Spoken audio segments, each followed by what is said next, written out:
Lady Gray. I'm gonna buy the CD that's signed by the idol, and I'm not gonna give it to this kid. It's a fucking crime against humanity. That's what he How gets for dare you. JoJo. That's what he gets How for JoJo fucking posing dare at you. me. He's a fucking nerd, dude. He's a weeb. How fucking dare you? I mean, I could piss on it. I could set it on fire. I mean, that's better at that point. Listen a lot, sing a lot. Give it to me. You're a weeb. But yeah, but I'm more respectful than this guy. I'm not JoJo posing. No stanzas.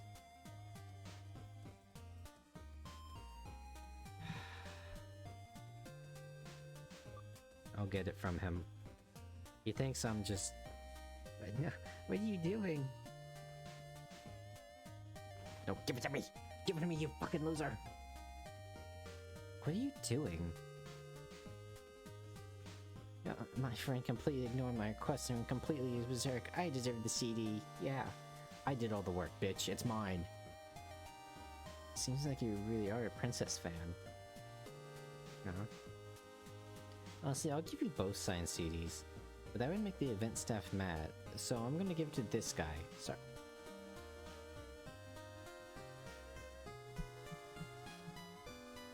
Excuse me?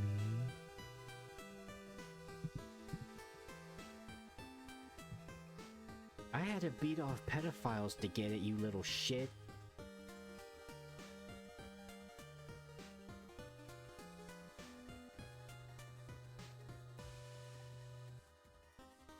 Fucked weeb.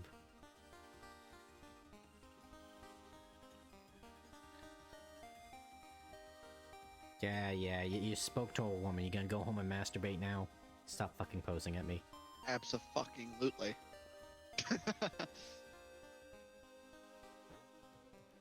Gonna break his little pencil dick ass later.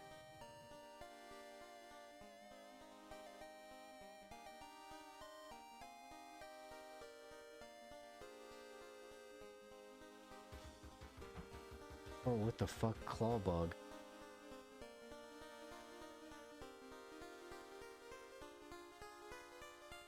Chat.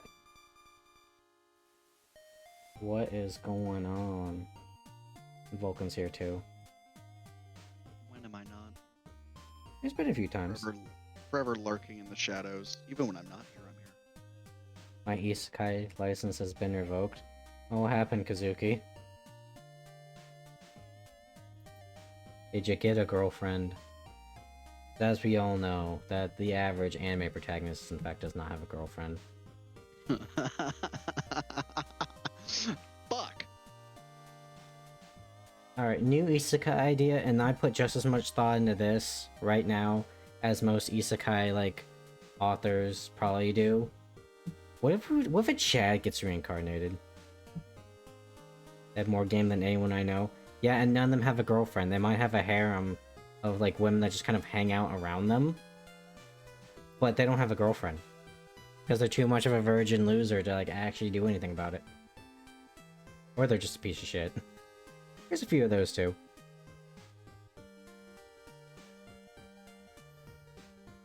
Oh, it infuriates me. Yeah, just have like a total Chad just go in there. You know, like a Flash Gordon type, you know, he was like star quarterback at his college or something. Yeah, Peter Grill's End of the world, dipshit. Peter Grill's such a fucking dipshit. He's like, oh, I can't, you know, okay, so here's the context of that entire series, Vulcan, because I know there's no way you'd probably want to watch this. So, somehow, they figured out a tournament to have the literal strongest person in the world be determined. And it's Peter Grill.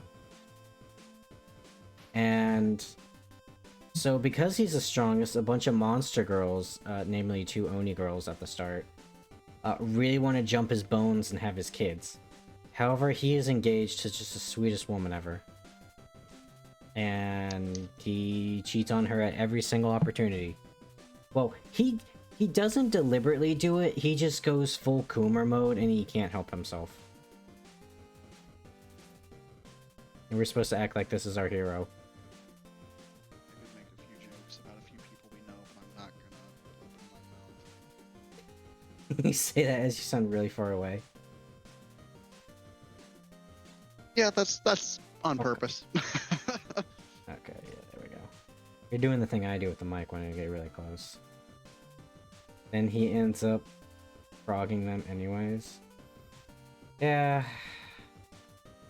Thing is, isn't like Peter Grill supposed to be like a euphemism for like post-net clarity or something?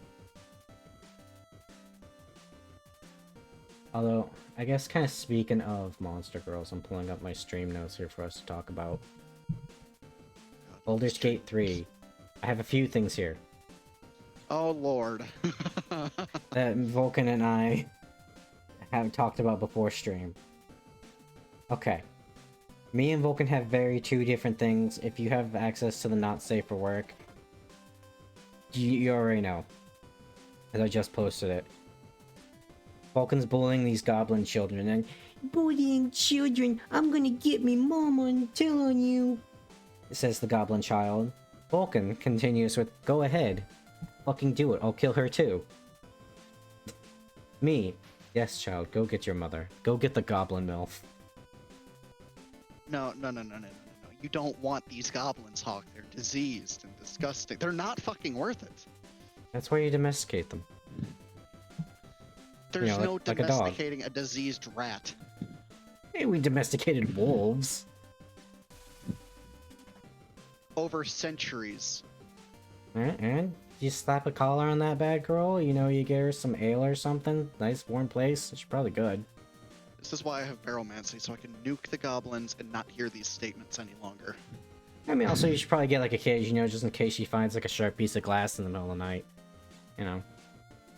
Like, I got experience dealing with goblins that try to kill me. I just, this is a horrible thing to say on stream, but like, I like that this game gives me the option to butcher the goblin children.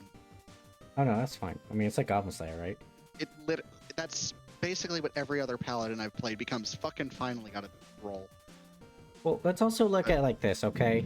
I'm pretty sure it's okay for the lawful good paladin to kill a bunch of goblin children that are playing with a dead body of some random person they just killed. That's probably fine if you kill them. Well, and there's others that are poking house and while he's in bear form, and they're just yeah, evil. yeah. All of them are evil. Mm-hmm. Yeah. So just butcher them all, and I'll still end up fucking losing my oath because of it. Okay, now here's another one. Oh, go ahead. Go on. I was just gonna ramble. So another thing for Baldur's Gate, and then I'll say the serious one I have written on here. We had debate about this, Vulcan and I. Who here knows Orin the Red? This chick. It's a pretty big spoiler for Act 3. Whatever. You don't need to know anything. Do you guys think that this chick is hot? I think so. Vulcan looked at me like I said I was gonna like fuck a cow or something.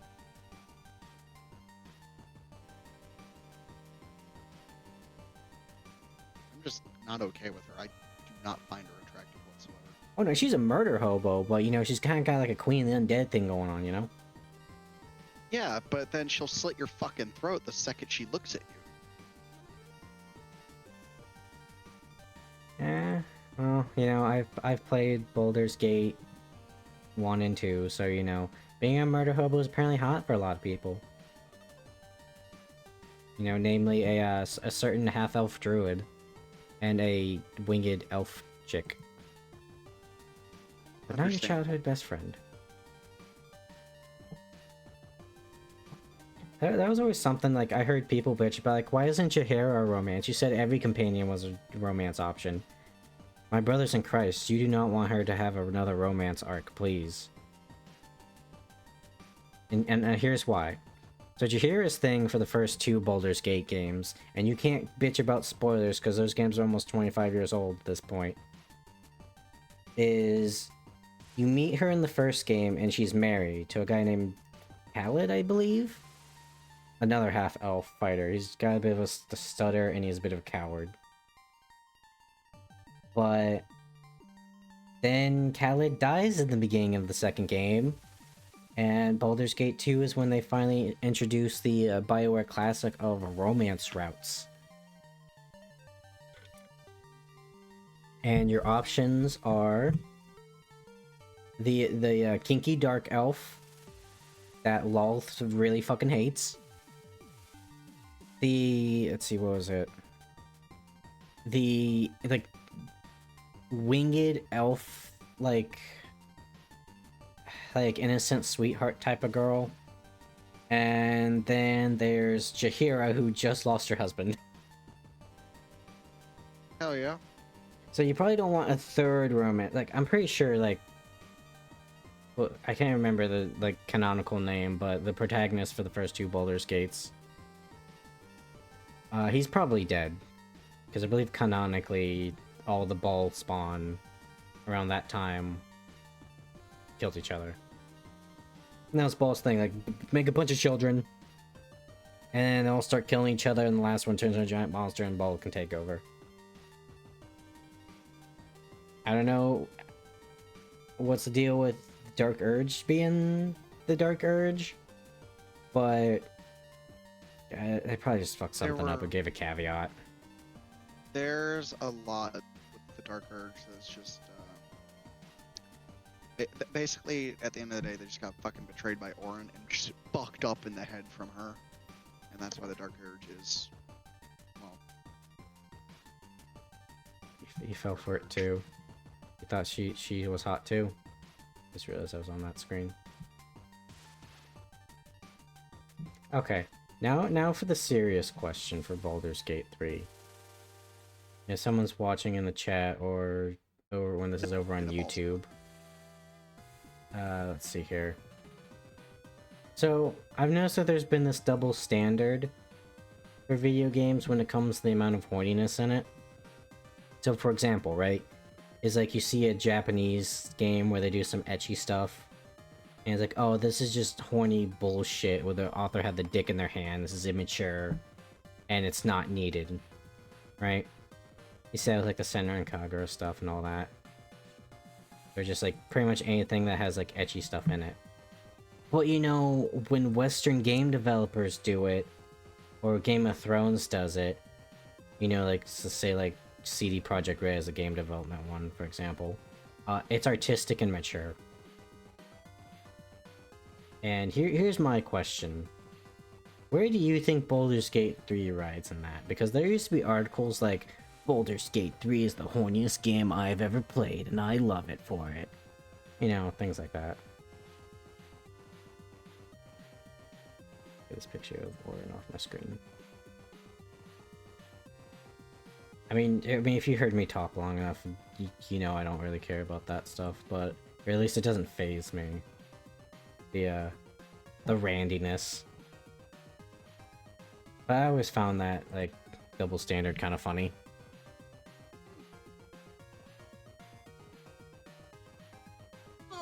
Like, that was always a funny thing, right? Of like, what was an example? There's like some weird thing in I think it was The Witcher that had like some weird sex stuff in it. Like, ah, yes, this is no, what it is, it's just that the nudity and the sexual content is just so blatant, I think. yeah. And Cyberpunk too. Yeah, well, Cyberpunk makes a little bit more sense, right? Because that's like everyone's vices are like amplified because that's just how Night City is. But still. Also, let's be real, because you know we've seen it in like Edge Runners in the beginning, right? Of like people got like the sex headsets. Think how dark of reality that would be. People would never leave the houses if they had those, right? Yeah. It's like the Study of the Rat where they gave an ejaculation button and they pressed that thing until it died. Mash the fuck out of that button.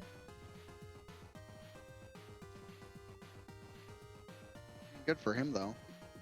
Hey, went out with a smile on his face. It's probably you're probably gonna have to put that on my tombstone with that type of woman I like, apparently.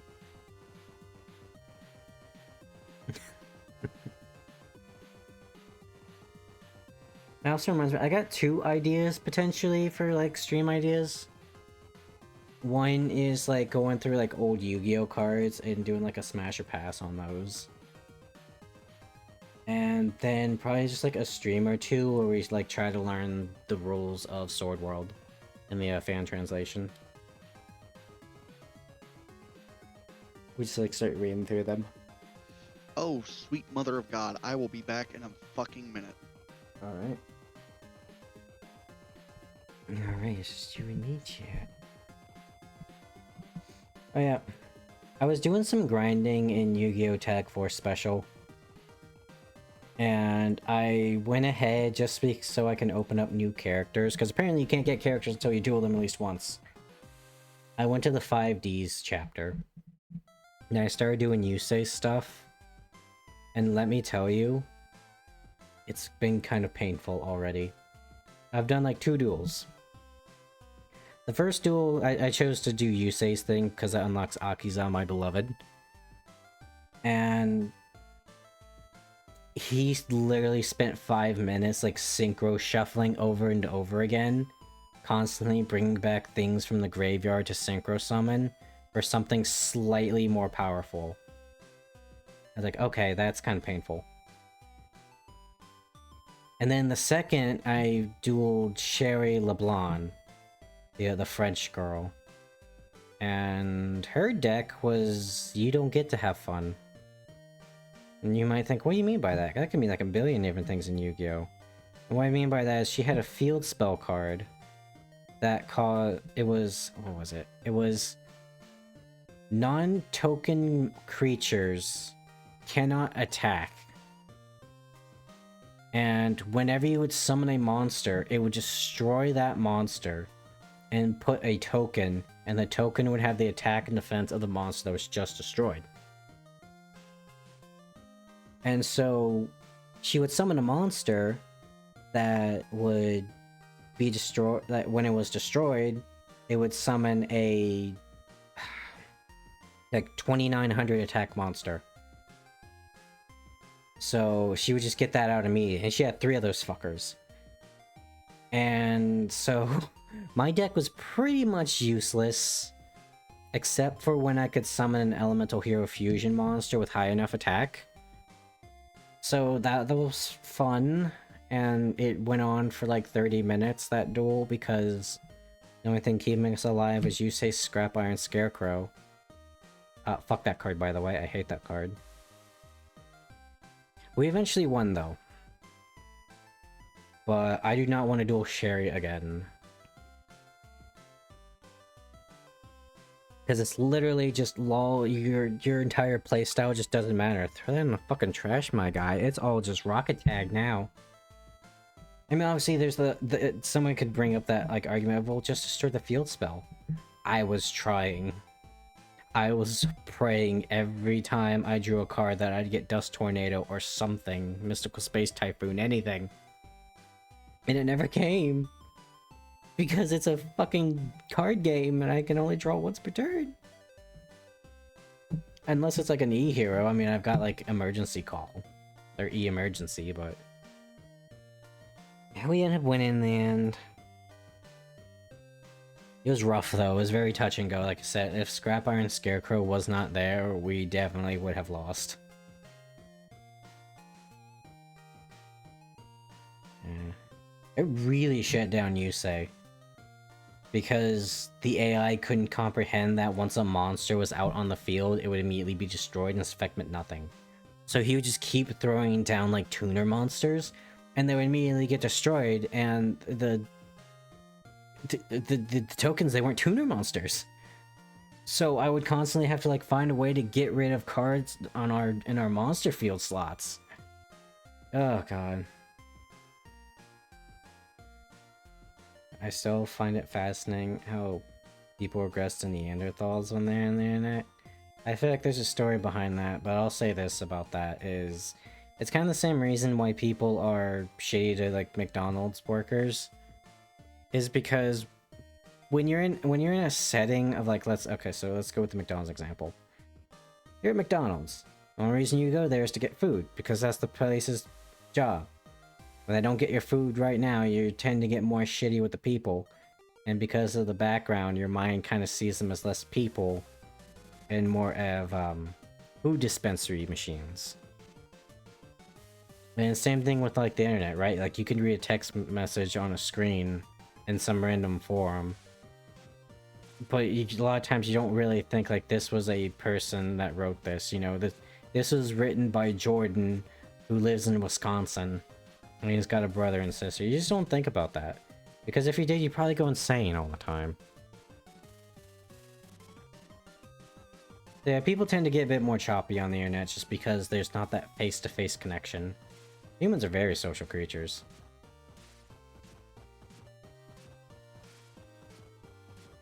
There's your daily dose of psychology with Hawk. I mean, I probably talked about that one before.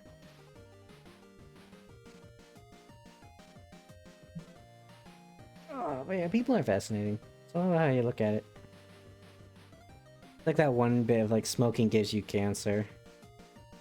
Like you could say like smoking gives you cancer, you know, like smoking gives you cancer, you know, it's a present. Yeah, so they don't like to admit it. I don't think that's not because they don't like to admit it, it's just people don't really think about it, you know? Vulcan and I have talked about this on stream before. Our minds are not adapted to evolve with the internet at such a quick rate. Information overload, baby.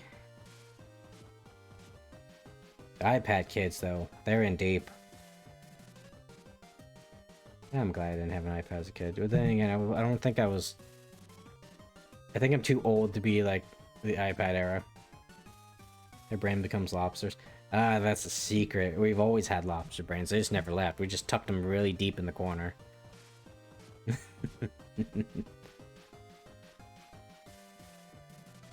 That's another one. Is we evolved from fish, so we're technically animals. We're just way smarter.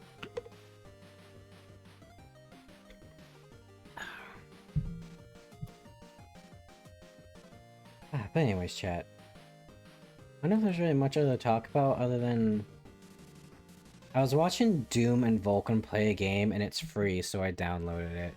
It's one of those games kind of like keep talking and nobody explodes, which I also have. But it's like you go through a dungeon and you try to solve puzzles. I think it's like we or something.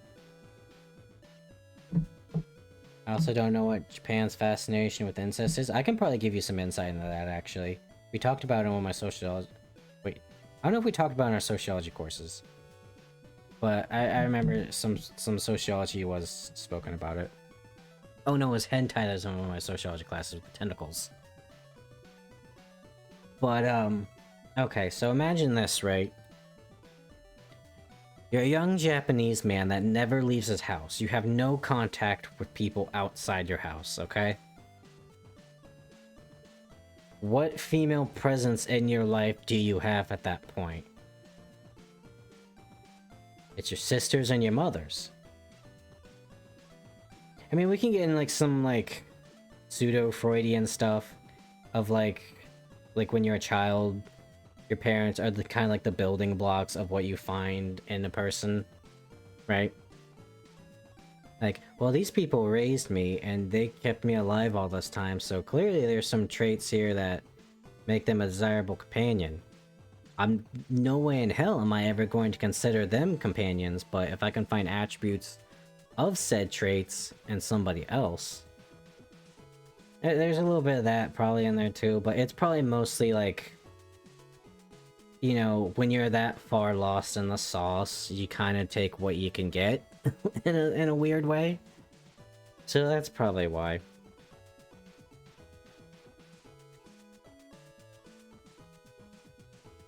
And then there's people like me and their moms are just hot, but you know, I go for other people's moms. Hence the goblin conversation from earlier.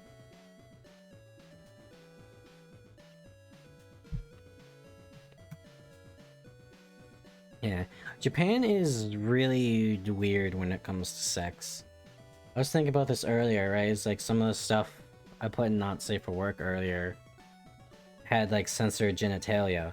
It's like, Japan, you really gonna have the moral high ground of censoring the schlong?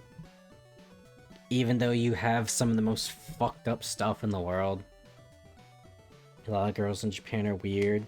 Granted, there's weirdos everywhere, but I actually read an article that this one Japanese girl murdered her boyfriend, even told her followers about it. And like, this is Fubar, man. Oh, you're probably talking about like the yandere girl, right? I remember when that first dropped, right? Is like, I don't even know if it was her boyfriend or not, and she just like stabbed him because they didn't like want to break up or not be a couple, and she's gonna, you know, run the blade across herself too. But she chickened out and she just kind of just took a smoke break till the police showed up. And then someone just on the air was like, well, she's kind of cute. He's like, okay, that's a bit tasteless, like, given the situation. But the real bad thing was, she's out of prison now. And now she's doing, like, OnlyFans and stuff like that. And she's making bank. And she plays really hard into the yandere thing. Because, you know, she's like the real world yandere. And it's like, she's gonna do something again if people are encouraging this. That's the part that's very tasteless. Yeah, that was a big story a few years back when it happened. Because, you know, it's like one of the internet meme things.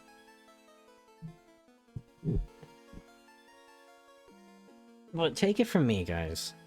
No matter how much you may want it and you think you want it, don't stick your dick in crazy, please. It will be a headache. I know there was one guy, I know, and Vulcan knows this guy too, where he thinks that getting a girlfriend will solve his, like, super bad loneliness problem. It won't. You're just gonna bring your problems into the relationship unless you can fix yourself. Like, yeah, they may help, but at the same time, that will be a big fucking headache for them. I say that as that's probably not the nicest terms, but, you know, it will be a mental strain on them too, so just... Also, if you got problems coming in, you're probably gonna fuck it up. Like, if you got, like, incel problems, you're probably gonna do incel things, and that's gonna piss them off.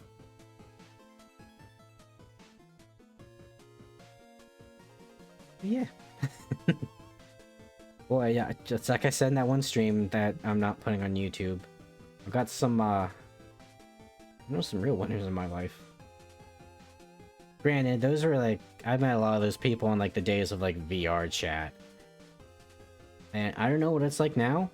It's probably not any better, because I went back a little while ago after leaving for like 2 years.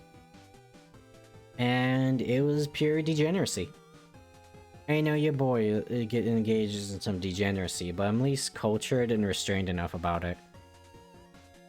You know, I can talk about why this is cool, but also I can turn it off. VR chat does not turn it off. Anyone sits in front of a fucking mirror. What's up, Lexicon? I found a YouTube video about a male Japanese VA that has insane voice range.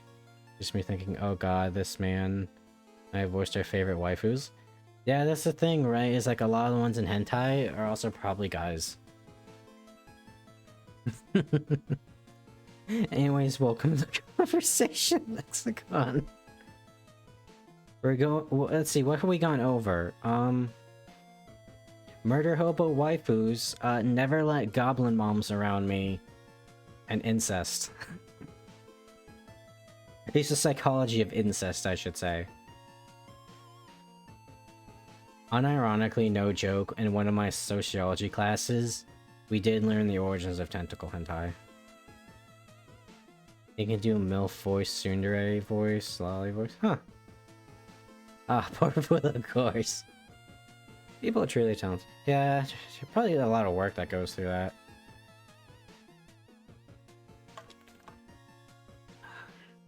And some people have some natural voices, but, you know, being able to change your voice.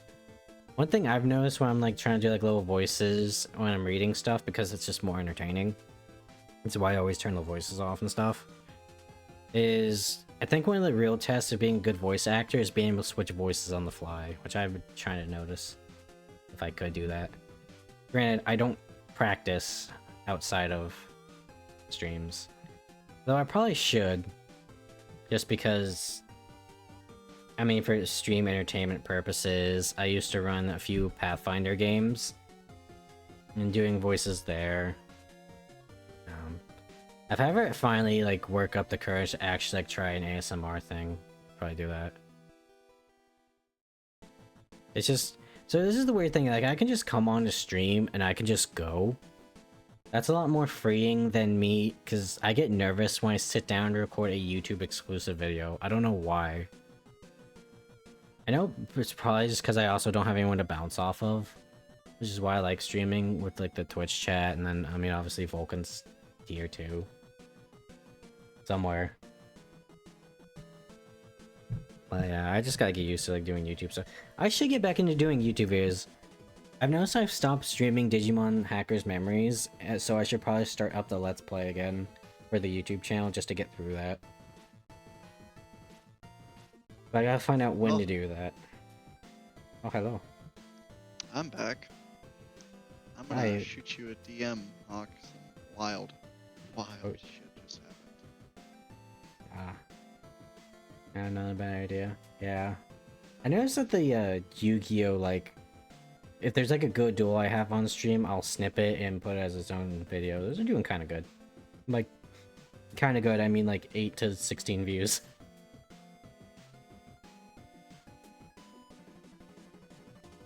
Yeah, Vulcan, you missed our conversation about incest and yanderes. Real life yanderes.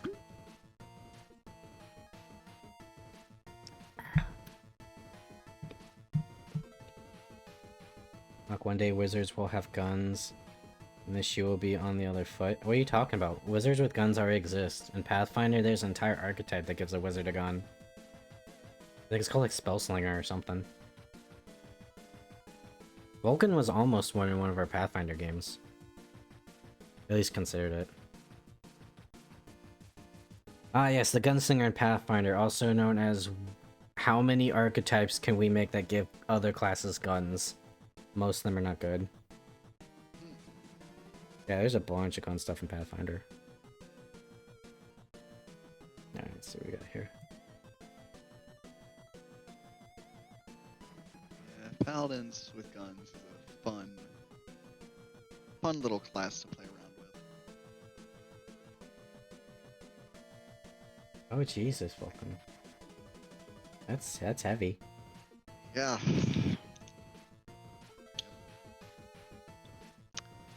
I just fought the biggest urge of my life to fucking drink. I don't. It won't help.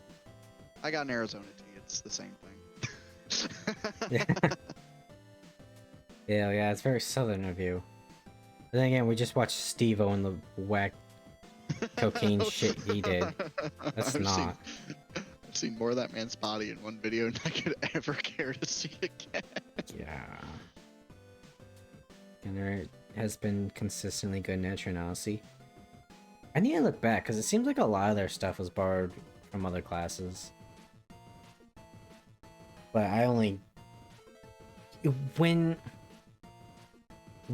there's a class list and one is literally being a fucking animal as a full-on party member, naturally I'm gonna skip the gunner over to go look at that guy. Ah yes, and who will you be bringing on your adventure? Ah yes, I will be bringing our Dragoon. Ah yes, the tank. Our Arcanist. Ah yes, for the elemental DPS. And Bozo the Bear. I'm sorry, who? What is Bozo's class? Animal. He's a bear. Oh yeah, they added a gorilla in the re-release. Let's see, it was grizzly bear, it was wolf, it was panda bear, I think there was a tiger. You can get White Blaze up on that bitch. And then they added a gorilla in the remix. I always like the Beastmaster class. I have seen way too much sauce of the Beastmaster. But then again, my crippling weakness is dark-skinned anime girls. Specifically with red hair.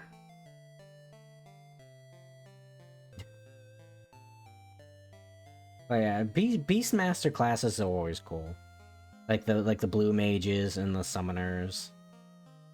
Oh, what was it? What was her name in Octopath? Where that was her whole like class skill was capturing animals like it was Pokemon, and then just throwing them at people. It was like it was some weird, like Hannah or something. I think Hannah was her name.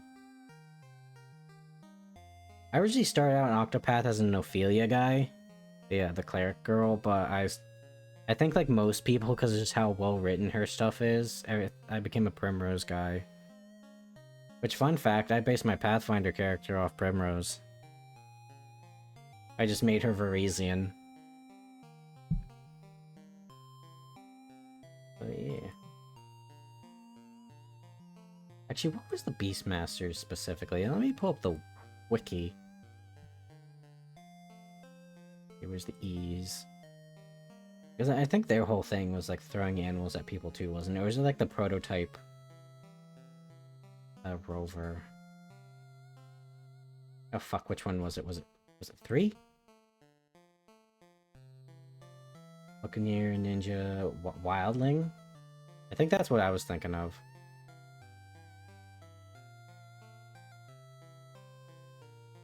Elves are a lot of people's go-to choice because elves synergize with so many different classes.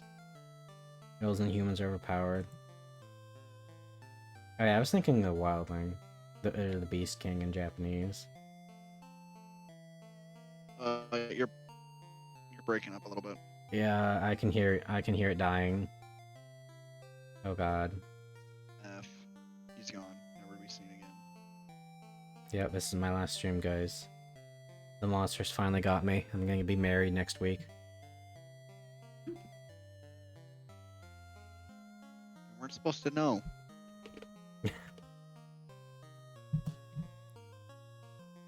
That does remind me, Vulcan. Bad segue. Remember when we all sat and we watched the Mandela catalog together and my ex found certain pictures? I was watching somebody watch the Mandela catalog and multiple times like, what that mouth do? You know, that kind of line.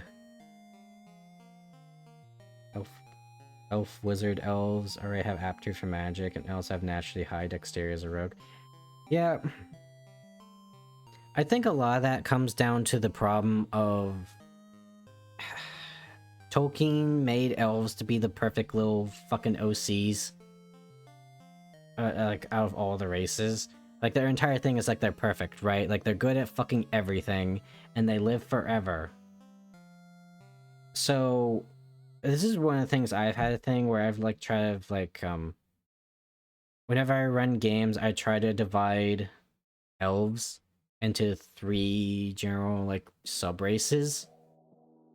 You got the Star Elves. I base them off, like, celestial bodies.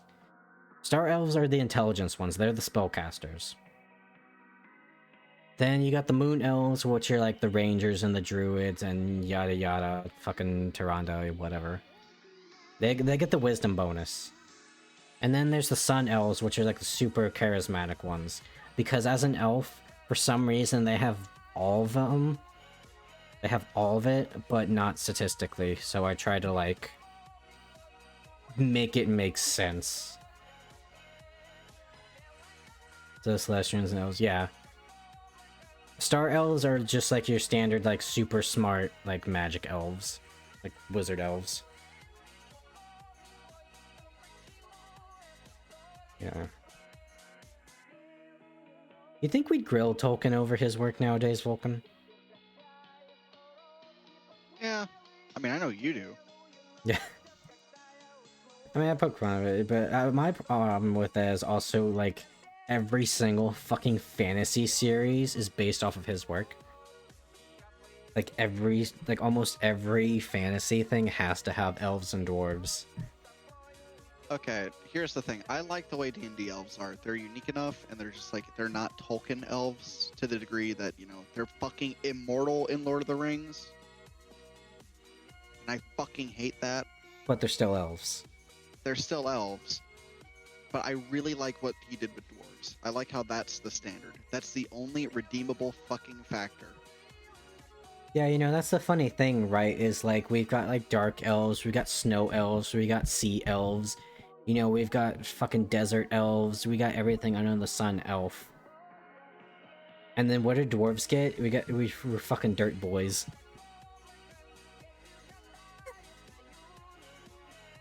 Yeah, that's whenever I like try to do like stuff, and I'll have to see if people would be interested in this, because I have been mulling over the idea of like doing like one player one shots, and I'll have to ask them if they're okay with like custom races, because you know when everyone goes in like thinking D&D, they always pick like the safe things, because you know that's just kind of what you expect, right? But usually when I like try making like world building stuff, I don't want fucking elves. I mean, I'll have something maybe close to them, like the death elves idea I always have, right? Like the super pale, like black metal dudes that live in crypts. But generally, no elves, no dwarves, none of that shit. I'm tired of it. We need something new. It's fucking fantasy, for crying out loud. And there's nothing wrong with like any of that stuff, but I don't know. You gotta have a sense of wonder. Then again, that world setting I have is generally like post-apocalypse magic with a bunch of like fucking technology everywhere that got forgotten about. Yeah. But I'm also very... What was that? Nothing. Yeah. I'm also very like old school fantasy. Like I said, people that have been here for a while know that I love me some Conan the Barbarian. I love sword and sorcery. And I listen to a lot of like Dungeon Sith, which takes inspiration from like old school fantasy.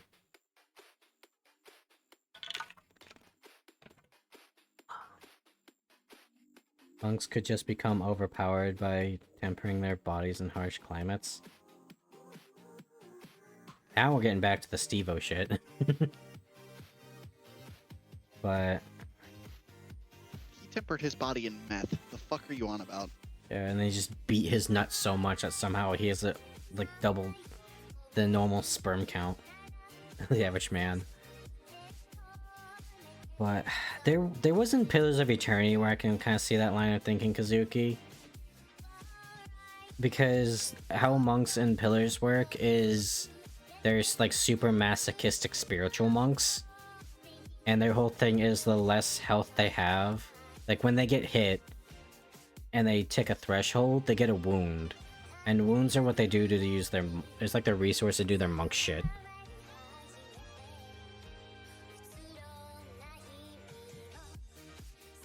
Whereas monks sits on a mountain for several years. And all of a sudden they're super strong. Well, that's just because of like meditation and spiritual power and shit. I'm more of a brawler guy than a monk guy. I like the ability to punch with my fists, but at the same time I don't want to have to be lawful aligned. I don't want to be.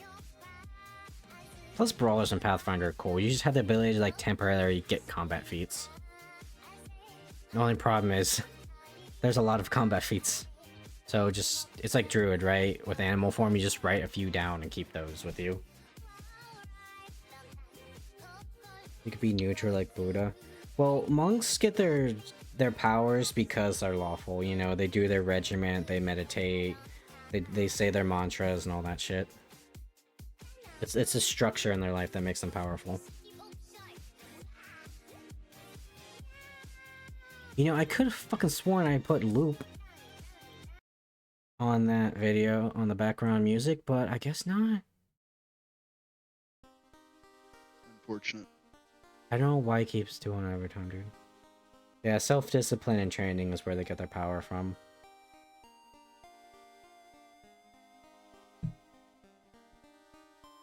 I know in Sword World, I don't think there's like any monk association because it's just I think the class's name is Grappler, and it's just you get to use like fist weapons. I love the system of Sword World. I could actually be a Holy Fist. Ah, so what levels are you taking in your first character? I'm taking Cleric and I'm taking Grappler. I roll Wrestle for Jesus.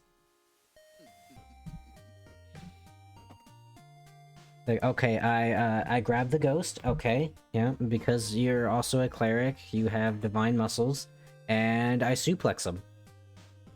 All right, roll a dice. 20. You break the. I don't know how you do it, but when you suplex the ghost, you you break its neck. All right. Punch Mage is a funny concept, and I love it. It's great. The good old Fist Wizard. Let me see if I can find the comic. Fizzard. The Wizard.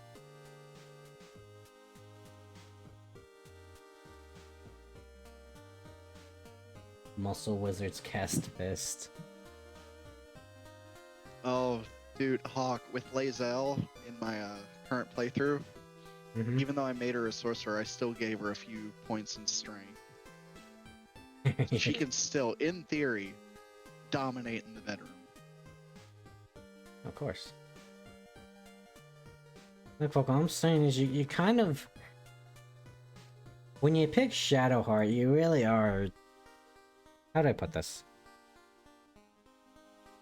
So here are your romance options if you're into women, right? Is Karlach, Barbarian, Tomboy, GF.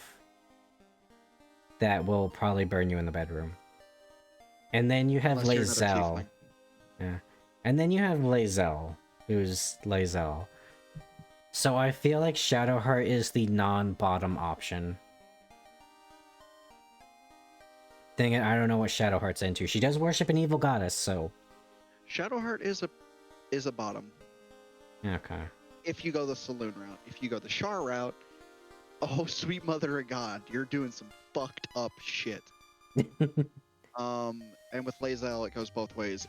If you make her, you know, enjoy her god and still suffer and be with Flacketh, then she's a fucking just bitch. Like, just straight up hardcore bitch. But if you get her to forsake her god, she becomes really sweet. Meanwhile, Karlach just wants to take you out for a nice steak dinner and have a normal relationship. And she still dies no matter what. There are some options that keep you safe. There's a few. There's like two. There's literally two. And both of them are like... One Depends of them on is like... how much you have a taste for calamari. Yeah, one of them is, okay, you're perfectly fine. You go to hell, you're perfectly fine. Oh yeah, spoilers. Who gives a fuck? The game's been out for a while. Everyone. There's like 12 different endings for Karlach. The odds of them getting aren't high. The two big ones are she goes back to Avernus and you go with her. That's pretty badass. Or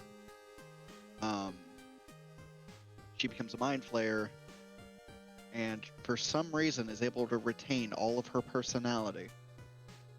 Minus some, you know, illithid like clarity, which is just like just weird. Because you know the clock ticking in her body kind of just gets morphed out. But yeah. That first ending with Karlach reminds me of what's her name from Baldur's Gate 2, the Dark Elf romance option, where it's like eventually Lolth is a vindictive bitch as a goddess. And eventually gets her. So then it's just you and your child, and you just both go down there as an act of revenge into the Underdark, and you just start fucking shit up. That's the ending. Hell yeah, family field trip. Let's go, we're gonna go avenge your mom, son. Oh yay! You know, okay, Hawk, this is getting me thinking about my current paladin. Okay. So, I'm currently running Oath of the Ancients, like the most goody two shoes of the three oaths. Mm-hmm. And it's, you know, I'm positive at some point the oath will break and I'll have a little redemption arc, you know, blah blah blah. It'll probably happen in Act 2 because I'm a ruthless motherfucker in Act 2 because I just hate the fucking cultists. Have you just considered being a cleric of War Vulcan? Yes, I have, because now that I know clerics aren't just fucking maces, yeah. Oh, yeah. That's why I'm gonna respec Gale into a Tempest cleric, too, just to get some badass DPS going. If only D&D had the Pathfinder's War Priest. But here's my predicament with the Paladin. One, I can do my damnedest to stay an Oath of the Ancients the entire playthrough. Mm-hmm. I can be goody two-shoes the entire way. I'll probably end up multi-class, or if I stay Oath of Ancients, I'll probably stay Paladin until level 6, and then do 6 levels of, like, I don't know, Sorcerer, Warlock, something else. Something to get more smites. Mm-hmm. Or, and I was thinking this would be, like, an interesting thing, but, like, quote-unquote, for roleplay reasons, give in to the Illithid powers, so to speak. And then, you know, maybe fall, maybe not, just depends on how that goes, because there's choices that are odd. But Vulcan, you already did that, and then you bitched about it. Well, I was also playing Dirge when I did that. Oh no! Oh, you're talking about with the Druid. No, the Druid. I did some other extreme shit. I pissed off the Emperor too early, without getting the shit to actually not get turned into a Mind Flayer immediately. So that just fucked me. Mm. I mean, like, But I mean, you can still progress through the game, right? Oh yeah, no, I can still be a Mind Flayer and progress the game. It's not like the game's over. It's just I am now stuck as one because I fucked myself over. Oh no, the Which that's purely on consequences me. of your actions. Oh yeah, it's almost like turning on the guy too early is like an actual bad idea. The GM did not find a way to let those ones slide. But yeah, no, so I think it'd be fun to like fall and then come back, you know, at some point, but I don't know, because the Illithid powers in Act 3 are really tempting. Like, Displacer Beast was fucking insanity. That shit was fun. And I think having, you know, 1 or 2 or 3 or 4 people as a Displacer Beast would be a little... just a little funny. Just a little silly, you know. Well, let's put it like this way, Vulcan. If you enjoy being a Displacer Beast, you're probably a furry. It's not for that fucking reason, it's for the DPS. You like being an animal. You deliberately choosing to turn into an animal. You know what? Fuck you. I'm not a furry by any means. It's just my preferred class. Like, when I first started getting into RPGs, I played fucking Rangers or Hunters and World of Warcraft, but I played Rangers nature classes. with the Beast Companion. Yeah, all the nature class. For fuck's sake, I'm a trophy hunter. It was bound to happen. True.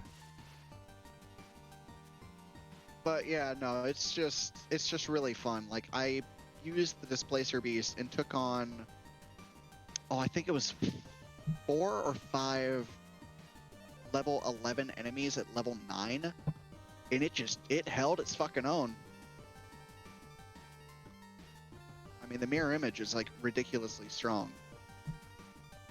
Oh, so yeah, this is what Displacer Beast. Dude, this is a panther with tentacles. Yeah. But like, it also scratched that itch of having a quote-unquote druid while also not being a druid. That's a hover tank. I did it. I looked up Displacer Beast furry. Yep. Why? Morbid curiosity. Don't worry, you yourself. can't see it on stream. I mean, it's just panther people with, like, tentacles. It's not, like, crazy. Yeah, this one's kind of cute. It's got the rolled up sleeves.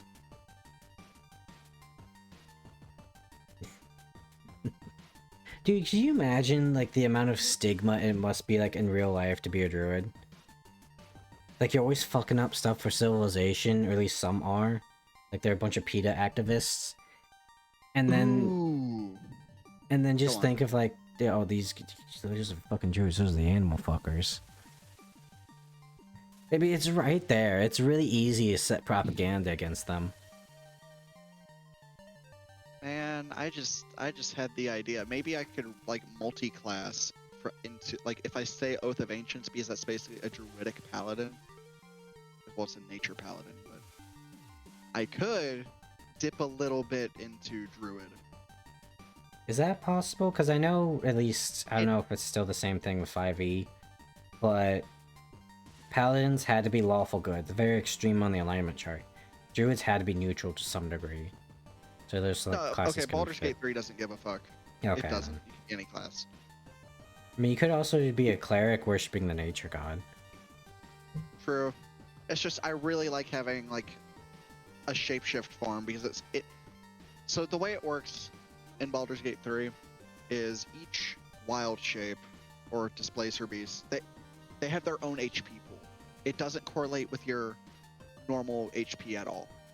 Oh. So if you're like at like 2 HP and you transform into an owlbear that has like 60 or 80, you keep that HP, and when that HP runs out, you're perfectly fine. Mm. And if you wanted, you could just use another wild shape charge and then have full HP again. This is reminding me of I saw somebody they were playing what was it? Strange Aeons, the Lovecraftian Pathfinder campaign. And they were a hunter with an archetype that didn't give him a beast companion, but they could like druid shapeshift. And that man's grapple was so high, I shit you not, he grappled an air elemental. I witnessed that happen a few times. Man fucking grappled the air. Like, oh my god, like there's a... So, the Act 2 final boss fight, which I'm not going to say anything about because it is a wild boss fight, but I had an air and water elemental with me because my druid was able to summon an elemental, and so was Gale. So I was just spamming fucking summons. And they did work. They were the ones that killed the final boss because everyone else was constantly getting fucking downed or thrown somewhere across the map. It was insanity. Like, it was a good D&D boss fight. Yeah, Vulcan, you gotta remember, like, the Summoner class in Pathfinder, they do one thing. And a lot of times, that class is banned in, like, a lot of plays. Just because they just keep summoning, and then they have a super powerful summon. So much so that they had to, like, nerf it and, like, alter it for the Unchained version. It was wild. Well, then there's a time our fucking GM decided to make a Summoner Cleric. And we all sat there for literally 5 minutes while they, like, fucked around with their, like, 3 birds.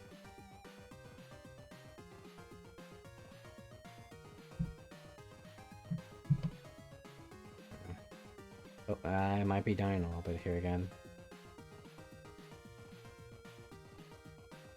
Oh, guys, it's gonna stay. Yikes. Gonna refresh. Maybe it's just unbuffering on my end with the stream preview. Yeah, no, dude, it's just wild. There's so many things that you can do in Baldur's Gate. It's like, it's too much freedom almost. Yeah, that's a choice paralysis. Like, I mean, now like, that I've that's role-playing games in a nutshell, though. I mean, yeah, but like, I used to be really fucking like shackled to choice. Like, I wouldn't change preset classes. I wouldn't do any of that shit. And now that I've started doing it, dude, it's opened up a whole new fucking world. Oh yeah, dude. Some of my favorite people that I've run games for are, funny enough, this is two opposites here. Is one, someone who doesn't play video games.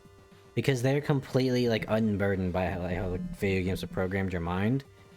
And then two, is people that have not played tabletop games and have only ever played video games. Because there's a moment with the latter where it's like, wait, I can just do that? Yeah, you just tell me and it'll happen. Yeah, dude, it's just insanely fun. Yeah.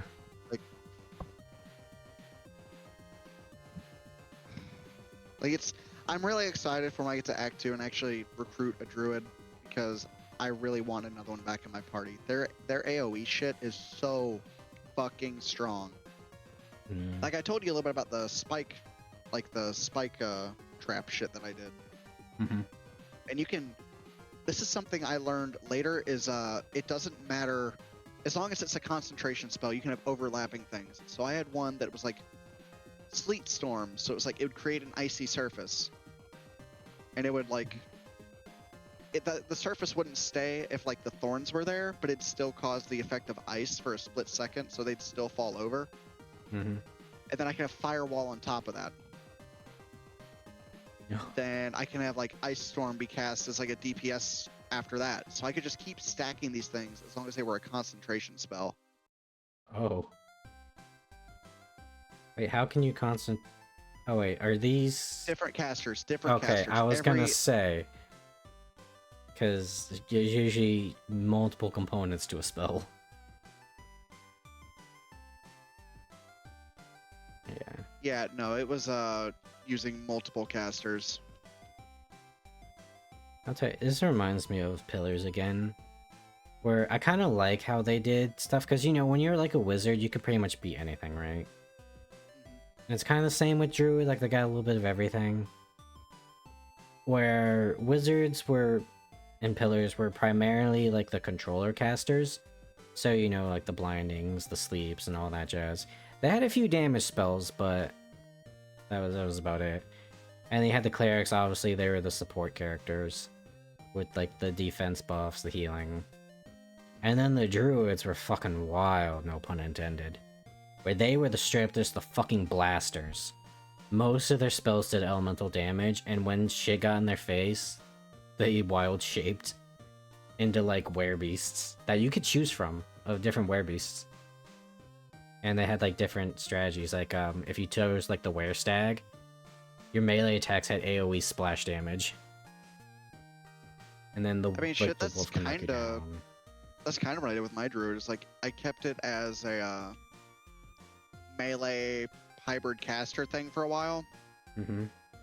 So it was the fucking second they got within range, and I was pissed off enough, or was already concentrating on a spell. It was like, okay, we're wild shaping, we're gonna fuck their ass up.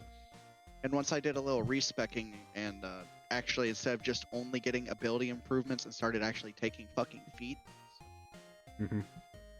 I did God's fucking work in owlbear form. So instead of going from like a 50% chance to hit all the time, I went up to 95% chance to hit regardless of the status, and with a fucking 2d8 add-on damage.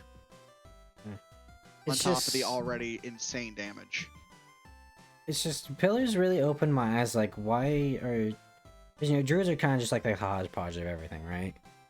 Like, why do they not have like? I get like probably because of like JRPGs with like the black mages and stuff and like early wizards. Why are the druids not like the like poster child for like elemental DPS? They're literally fucking casting nature spells. They're harnessing nature. That's a very good question. It's just pillars really opened me up to like, wow, okay, this actually makes a lot of sense. I also did like that they had like, oh yeah, Not even just like combat. yeah. Well, I mean, it's like they have everything that they can cast, right? Like they could be a healer because they got the cure spells. They got some elemental damage spells. They got some control spells, and then they could just wield a fucking scimitar into battle. Hell yeah. Like they can wear decent armor as long as it's not made of metal. And then in some games, they also can get an animal companion. Oh, dude, druids are wild. The shape changer bloodline makes my dragon form last for hours instead of minutes. Oh boy. Ooh, you know, Hawk, that kind of gave me an idea what Lexicon said with the get up close and then change. Mm-hmm. It's like that's what I did with my base druid. And I had a few opportunities to do that as a displacer beast or any of the wild shape forms too. So I just had the idea of when I get towards Act 3, if I can convince Lae'zel and I don't fuck up to where there's like so many bad consequences for this, maybe get her to take that shape, like to have the option. So that, Yo, babe, so can you she's gonna turn be, into a bear before we do it? listen, motherfucker. But no, it's literally, so like, she's a draconic sorcerer. So if someone gets close, she has enough HP to like survive a hit or two, but more than likely she'll fucking die. Oh, So I think having that as a backup is a pretty good idea, because that's 88 free hit points. No, Hawk, And since I'm it's playing not on a max bear. difficulty, It's a dragon. Even better. I will compromise. Go like werebear form. oh, and I can say the actual house and romance scenes are fucking hilarious. They are meant to be an absolute joke. Oh yeah, because like if we're gonna make fun of anyone in the party, it's gonna be the druid. We don't talk If about it what was the druid gets serious, up to. if it was serious, I'd be scared. Oh yeah, Like it can't be all the dialogue serious. options are funny as fuck. Yeah, and then he's the fucking squirrel dude, the iconic squirrel. Just drops his nut. Giggity.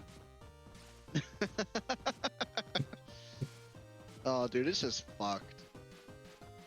Oh, here's a good point that Kazuki kind of made me think of, since he says, because the arcane arts almost have no limits. Here's a question for all you world builders out there. Where do you think arcane magics come from? Because, I mean, they kind of always give, like, the nebulous one, right? Of, like, it comes from the energies of the cosmos and bullshit. But I always thought it should come from, like, the dream world, you know? At least that's what I do. It kind of, like, explains why wizards always need to rest for 8 hours. And let's be real. Like, casting Enlarged Person, hurling fireballs at people... That kind of sounds like something out of a dream, doesn't it? Yeah. And again, I have, like, an entire chart of, like, the different types of magic and how they function and what you need to cast them. It's kind of like, all the, with all the chanting and the like hand gestures is like, okay, they did the super secret handshake. They're bringing energies from the dream world. Where does mana come from? Good question. I know in at least like Dragonlance, it does come from a person's personal energy. Like, the way to describe it in Dragonlance is very much like very euphoric when you cast it. So like, I think the way they describe it is kind of like a swelling bubble of wine. You know, it's very sweet and warm in you, and it's just pure ecstasy. And then it just pops when you cast a spell, and you're just exhausted afterwards. I mean, you're basically running magic through your body. Always thought of mana as being a counter to entropy. Oh, okay. I just realized I haven't recruited Karlak yet. Shame. Boy, Karlak could be the first person I put in my party if given the opportunity. I mean, I really like her. It's just with my old party compositions, it was just really fucking hard to actually have her in the party. What composition? You can choose whatever class you want for them. I know, but I don't like changing her from Barbarian because the soul coins work so fucking good. Soul coins. Fuck are soul coins? It gives her a massive boost in combat. Ah. It's a coin you fuel her fucking little infernal engine with. Or you can make her, funny enough, you can make her like Will, be like a melee warlock. Yeah, I might do something like that with her, but honestly, I'm not sure yet because I think my current party for most of this playthrough is going to be me. I'm going to have one cleric. It'll probably switch between Shadowheart and Gale because I think Gale would be funny to have him as a cleric in Mystra. And then Lae'zel is going to stay pretty much the entire time because I need a good DPS caster. Mm-hmm. And then I'll probably flip-flop between Astarion and Will as needed. We always find mana crystals. That's a good one. When I was working with RPG Maker, I just needed, because how I was working with the game was you can switch classes at certain like save points. It's just like, okay, magic comes from crystals. It's the earth god of magic. But bringing up energy a cycle rather than a dead end. Vulcan, how much do you know about Dragon Age Origins? A little bit. I got a little bit into the game. You never did the wait, did you do the Mage Origin? Yeah. Did you ever read the actual books of like the Schools of Magic in the start? Yes. Oh, dude, I honestly thought that was such it makes me happy and sad at the same time how they did magic schools in Dragon Age Origins, because they were classified as like a creation, which was literally the creation school of magic, and then destruction, which was the entropy, and then on the other axis was the physical world. So like the I forget what the school was called, but it was the one that had like all the fire, ice, earth, and lightning spells, because that's like the physical world being manipulated. And then they had the non-physical world, you know, they had the spirit school of magic. And it's just such an interesting way to look at like the dualities of magic in that. And then they immediately fuck it up in the next two games and they never talk about it again. Yes. In Inquisition, yeah, in Inquisition, they literally boil it down to, okay, you want the fire magic, the lightning magic, the ice magic, or the barrier magic. It's like, this is sad. I really fucking hated Inquisition's magic. Like, it looked really nice. Like, visually super appealing. Yeah. Everything else, kind of just... It was so basic. Sonics is busted in D&D, yeah. That was one of the schools of magic I did have. As well was, Psychic. But, yeah, it just makes me sad, and it's like, there is so much good shit. And, you know, Dragon Age will fucking, you know, stroke itself raw to its lore. Like, you can buy, like, entire, like, lore books, multi-volume lore books. Well, you can't get that in the games. Like, they kind of made magic a science. In a way, in Origins. And granted, you had a lot of, like, crazy spells to fuck around with, and the mage was clearly overpowering. Especially if you got Arcane Knight, but...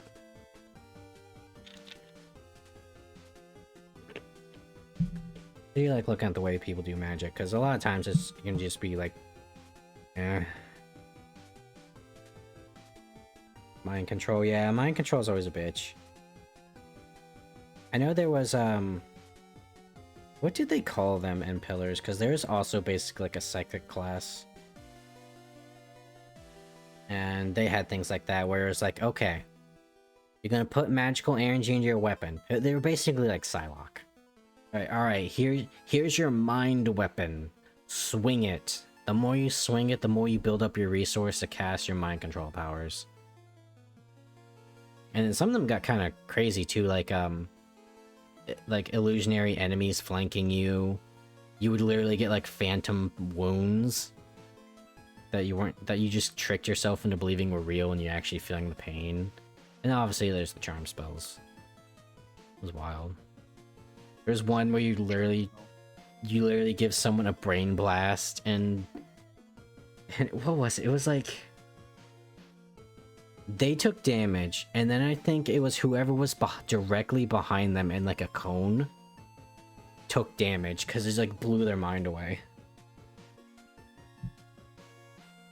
Also, the grieving mother was the companion for that, and she kind of makes me feel a certain way for some illogical reason.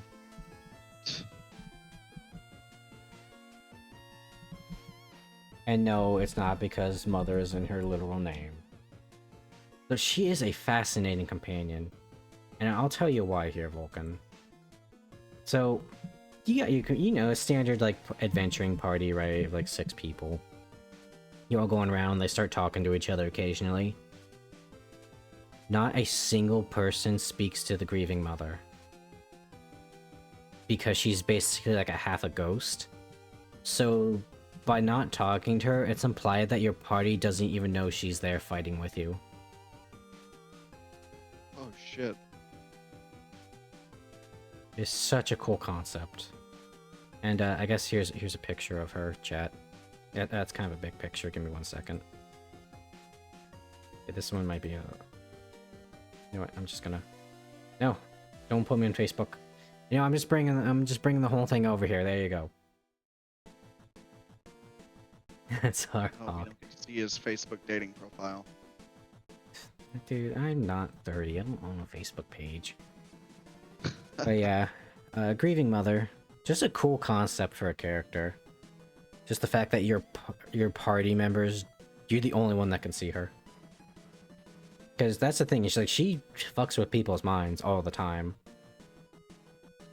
Like, I think there's one scene. So, here's the fucked up storyline, okay? Is there's this noble. And he's like, shit, they kidnapped my daughter. And like, okay, we'll go save her from these evil cultists of the god of revenge and spite. And so you get down there, and it turns out it's not his daughter. It's his cousin, whom he impregnated to have an heir. So clearly this guy's a piece of shit. And it's like, alright, here's what we're gonna do with her. We're gonna give her back to you. But we're gonna mind, like, control her. And she's gonna go and she's just gonna fucking murder that piece of shit. Because, you know, God of Revenge, that's pretty revenge-worthy. But the grieving mother's there, and you can, like, snap her out of it. Or if you're a Sonic too. And the grieving mother can also make sure she's not traumatized. Like, you know, if she sees all this, she's gonna be traumatized. You just want me to, like, monkey around with her mind. It's like, yeah, sure. And then that's how you get, like, the quote-unquote happy ending. I mean, obviously you always don't give her back to her uncle, but... It's interesting what the grieving mother can do, and just how easily she can, like, rewrite people's memories. Then it gets into the existential at that point. Because it's just not like, you know, wave your hand, you forget like you had like a midnight bender or something. It's like, she could walk up to you having never met you, and rework your memories to the point of like, you'll have all these memories of her, and you think she's your wife. That's how fucking scary Sonics can be. Which is literally like no one sees her. She's just walking around mind wiping everybody.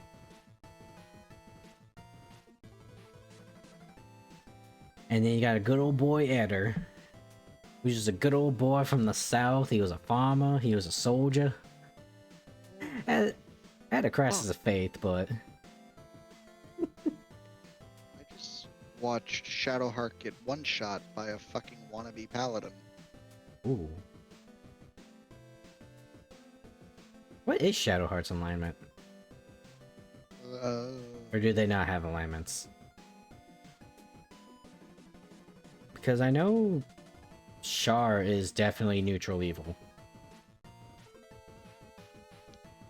Yeah, hers is actually really good. She actually has a good moral compass. I was gonna say, I feel like she would, like, probably at the start, she'd probably be like, what? Like, true neutral, maybe? Like, chaotic neutral? Because as long as she, like, got something... Char isn't chaotic. I think she's neutral because she's all about being emo and hiding literally everything. That's probably the closest, to be honest. Because it's... Because it's what, like... Lawful evil is, like, evil through the means of order. Kind of like a mobster or something, right? Or the Yakuza or something. And then chaotic evil is just, like... You know what, fuck it, I'm gonna do evil because I'm pissed off and there's literally no one to stop me. You know, or that, or, like, the Joker or whatever. And then... Okay, so it's evil through a code, evil through just off a whim, And then neutral evil is just like generally like do evil as just much as possible, for lack of better words. Because it's basically like true evil. That was another name for like neutral too. Back in the day. God damn it. It was just like, fuck it, evil. Dude, half my party is getting fucking nailed. What were some examples of like evil gods, like neutral evil gods I made back in the day?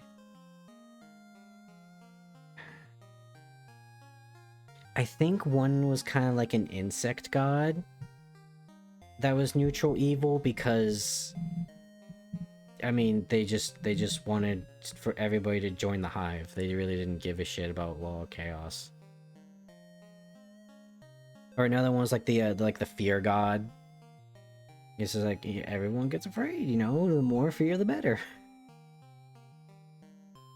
It's interesting trying to explain some of the alignments sometimes, especially when it comes to like neutral ones, because it can have multiple ways of interpretation. I used to have a chart actually. I don't know if I still have it, but it was like one of those like meme alignment charts of like the Sahuagin principle is what I called it. So it was like lawful good was like, so the premise of this situation was you're fighting a Sahuagin chieftain that's been raiding boats. And you come across the defenseless women and children in a cave. The Sahuagin women and children. Lawful good's like, you know, killing innocent unarmed women and children is wrong. Neutral good is like, I don't want any more bloodshed than we have to. Chaotic good was like, fuck it, these people have nothing to do with our fight, it's the big boss. Lawful is whatever my code dictates is what I'll act on. Neutral is just whatever I feel like. Chaotic evil is just like, fuck it, I don't care, let's rob them, and if they resist, then we kill them. Oh yeah. Lawful evil is like, yo, we got some slaves here? Fuck it. Come on out, Sahuagin chieftain, we've got your women and children. You better give up. And I can't remember what I put for neutral evil. And then chaotic evil was what I said earlier. I was like, fuck it. I'm so pissed at this situation and they can't stop me. I always add that caveat to chaotic and evil. Because everyone, you know, like, that's the thing, right? It's like chaotic stupid. Of, I do evil thing. Well, obviously this bad thing will happen. Well, I'm chaotic evil. So you can be chaotic evil, you just gotta be smart about it. Like, I guess a good way of describing, like, a good chaotic evil character is kind of like a secret cultist, right? It's like, you're not gonna go and you're not gonna spout, like, your worship of, like, the evil sex god, right? No, because you get... In theory. Yeah, I know, because you get, like, hanged in the streets. You just gotta, you know, you gotta let everyone think that you're, like, neutral aligned or, like, chaotic aligned. And then, you know, when time comes, you know, you're like, hey, you know, you have enough time. Have this Bible, don't worry about it. Or, you know, like, in secret, like, fuck, man, there's no one around? Well, I guess I'll stab this homeless man to death. Just to make myself feel better. Damn. Yeah. God damn it, this bitch keeps casting hold person. Funny thing, Vulcan, is I had an idea for a chaotic evil character in our campaign. And basically the premise of the character was, for everyone in chat, is there's an archetype of the Inquisitor called the Living Grimoire. And what the Living Grimoire does, so here's the bullet points. Your casting stat goes from wisdom to intelligence. You can start tattooing scriptures on your body, and that's basically like a free casting per day. Like you don't even like need a rest, and you don't even like need like spell charges, I think. You just write it on your body, and the energy comes from the scripture. And then the big one, You literally get a big ass like holy Bible tome, like something out of Warhammer 40k, and you beat people to death with it. And you can enchant it. It functions as a cold iron light mace. So, what chaotic evil god were you going to choose, Hawk, you may ask? Hester. I was literally going to beat people with a copy of The King in Yellow. Fair. And I was gonna cast like a bunch of like, you know, very Lovecraftian like bonus spells. Never got to it though, because you know, nobody could hit me in that campaign. As the rogue with 17 AC. I just got really lucky, I guess.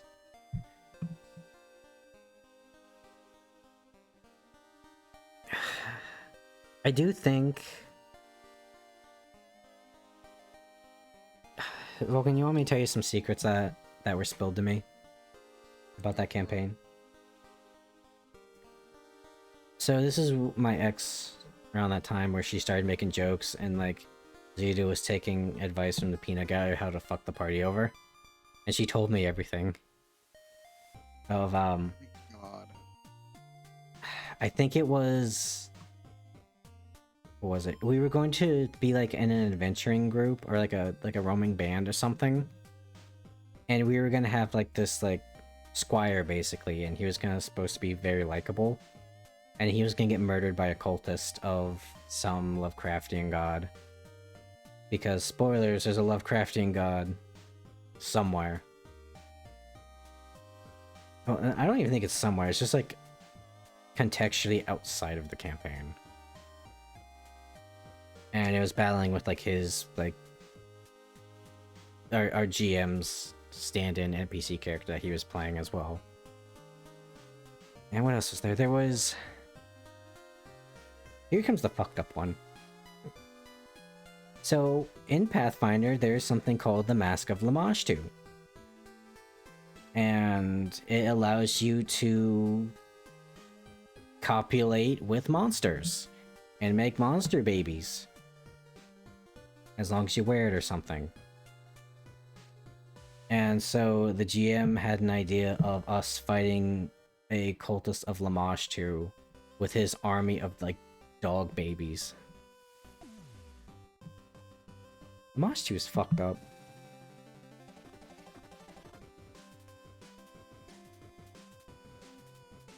But luckily we never came to that though. Yeah. One day. Horrible things will happen. This is the thing, I don't trust many DMs outside myself at this point. Because they always have some fucked up ideas, you know? Well, that admittedly, I've also seen like too many like GM horror stories. Where they get like super weird. Where can I find this mask? I will find you a link to the mask. Pathfinder, mask of... How the fuck do you spell Lamashtu? There you go. Was it Demon Mother's mask? Is this it? Hyena masks usually made of leather, although maybe something soft metal like copper, yada yada.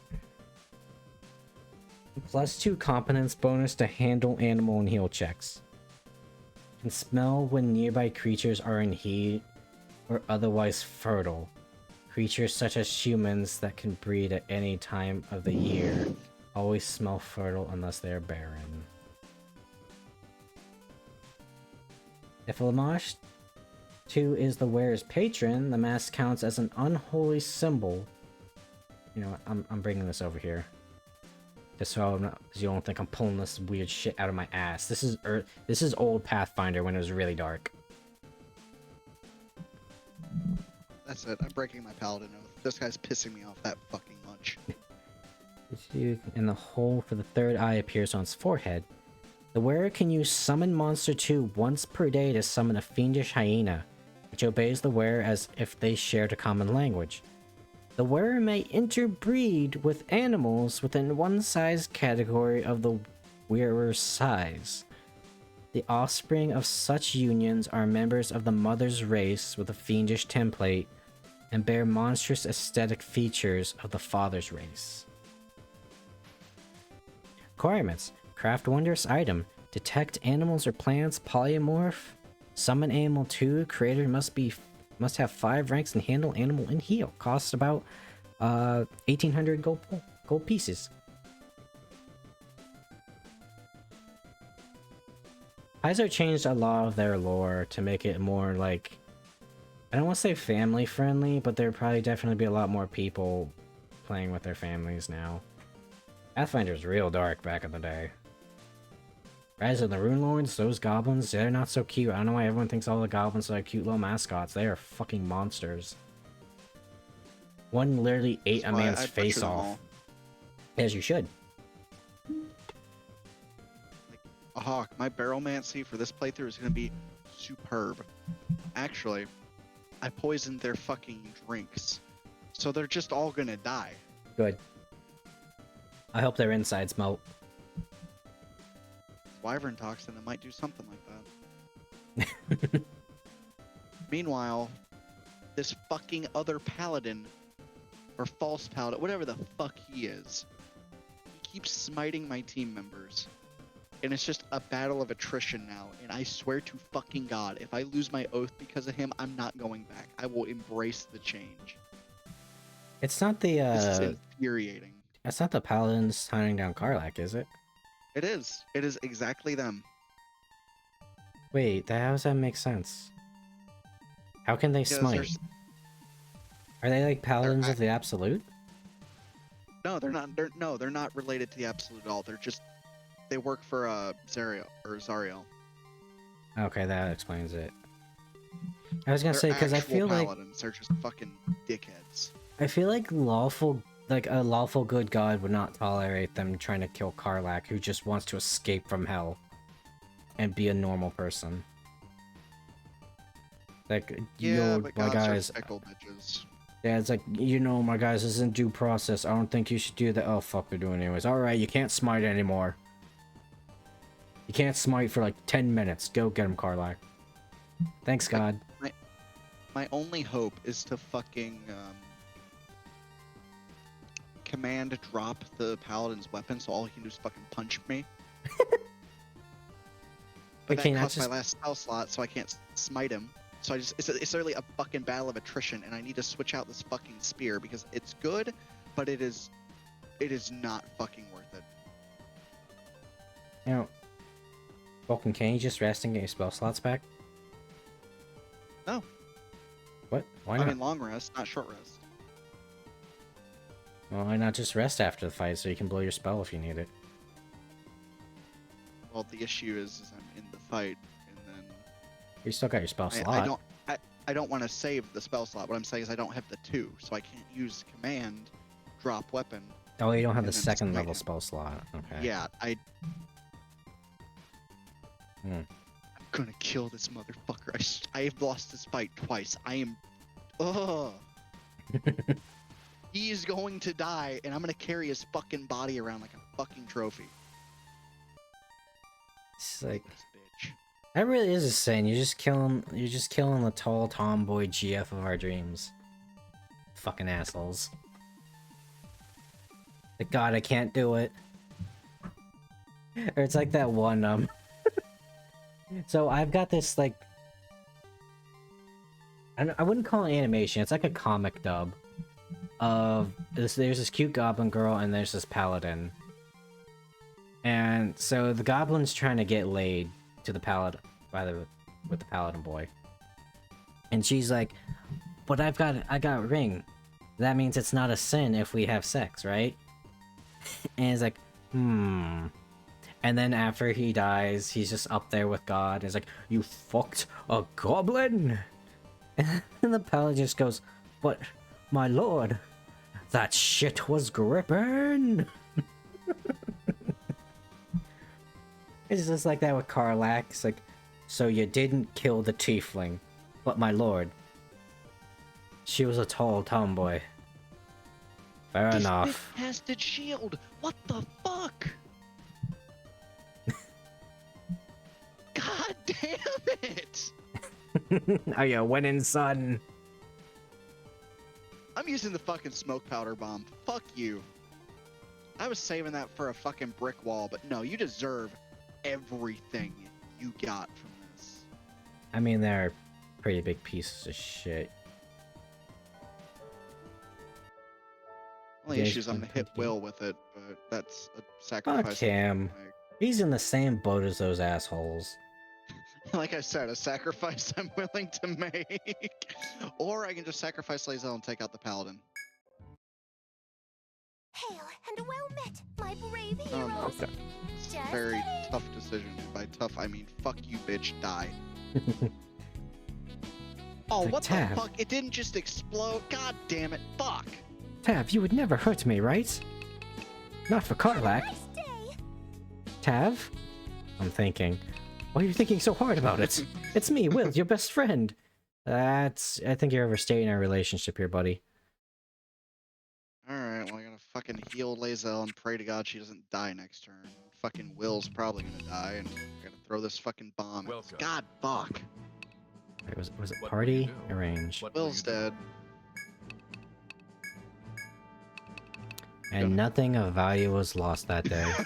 Nothing. Dude, I honestly fucking hate him. I like Yeah. having him for the banter occasionally, but holy fuck.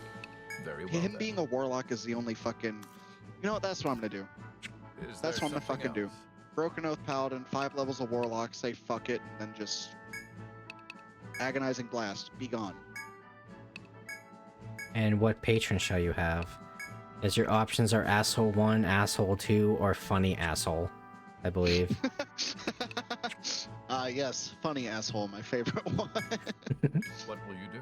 Okay, like, please. Because that's like your options, right? It's like Lovecraftian God, Demon, or Fae who just wants to fuck with you.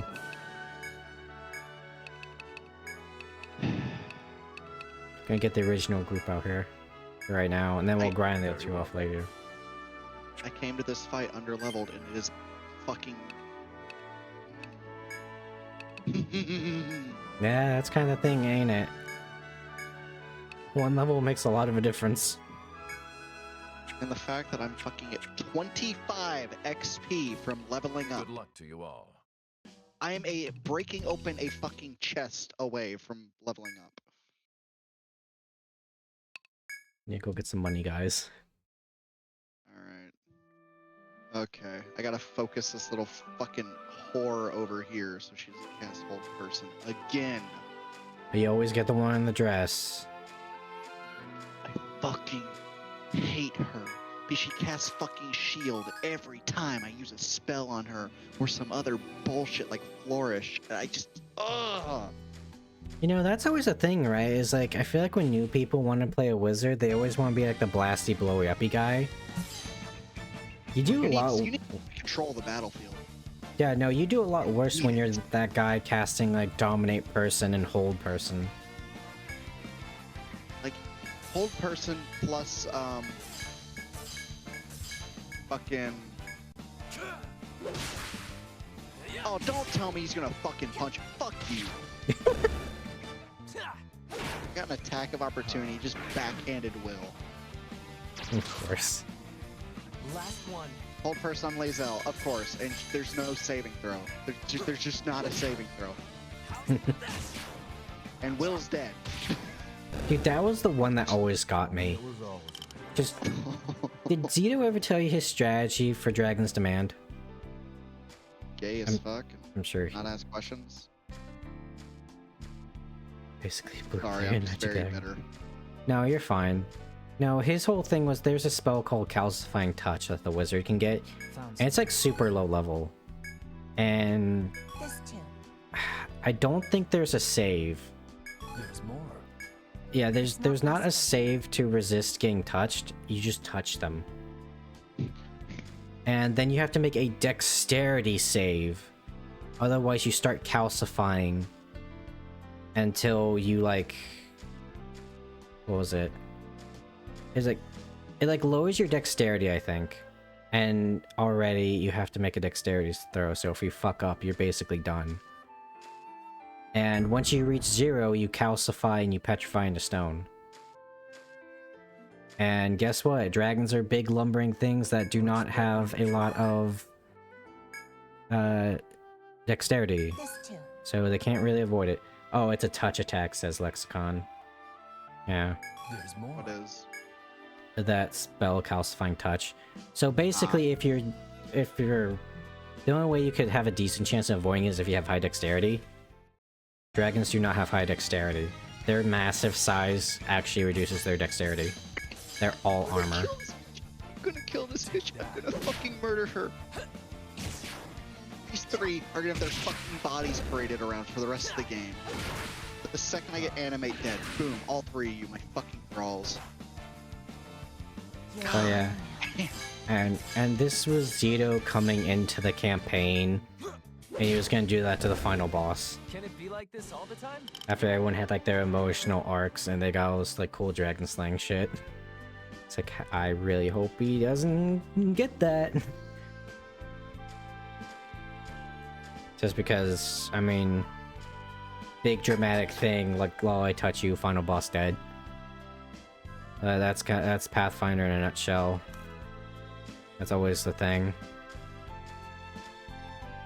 Like, what was the other one? It was like, through his like magical crafting shit, he was going to have like a scouter that let him cast True Strike as like a, I think it was like a free action because it was going to be voice activated or something.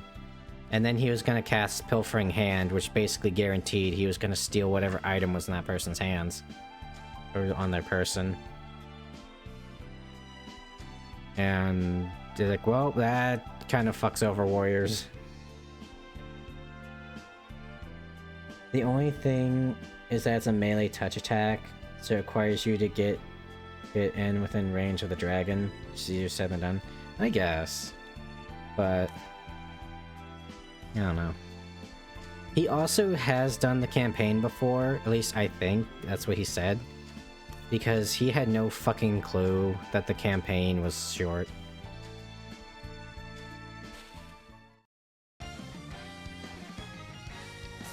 Maybe that's why he made his character so, like, boisterously annoying. Was so he could justify, like, running up to it. Dragon has reach, so he can attack you several times before you can attack it.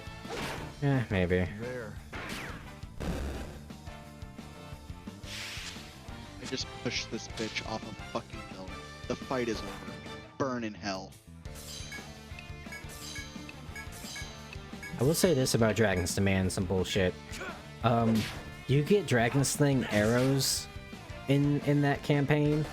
Fuck those arrows, they're never gonna work. There. Unless you're like extraordinarily lucky. Enough already. Because the dragon, the giant fucking dragon that can breathe fire, has to make a fortitude save Here. to resist taking like the 50 damage, and dragons have more than 50 HP, kids. So it's a long shot, no pun intended, for those arrows to actually work. Which is why I gave Vulcan a gun. It does less damage, but it's way sure to hit. It's fun though. The gun is fun. Oh yeah. Like, ah yes, dragon, may I introduce It's you. not possible.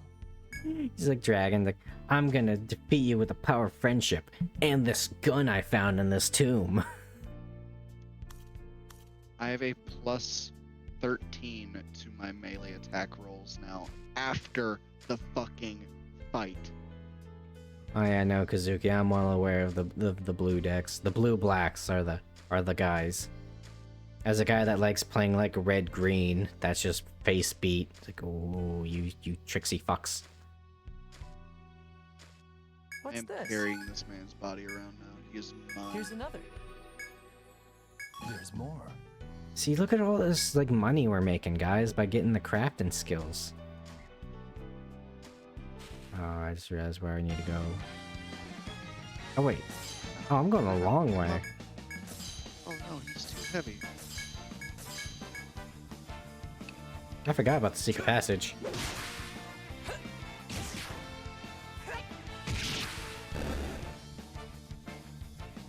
Yeah, I'm a real fan of the green cards and magic. If you couldn't tell by the fact that I play almost exclusively elemental heroes. Very face beady. Very, build your team up. punch hard. Hawk, I have a question for you. Now that I've calmed down and I'm done with this god-awful fight. Yeah. Is 2 clerics, a paladin, and a sorcerer, is that too much in a party? You're all alone now. No. Because let's look at it like this. Clerics can be a lot of roles. Right? So having 2 clerics, one could definitely be the healer, and then another one can be the blaster. A la, I think it's like Storm or something domain. It's like Tempest. Tempest. Wild. Yeah. And I mean, also you can have a cleric as a frontliner. Because if you take like the life domain, which is funny enough the healing one, they can also wear heavy armor. Clerics can use shields.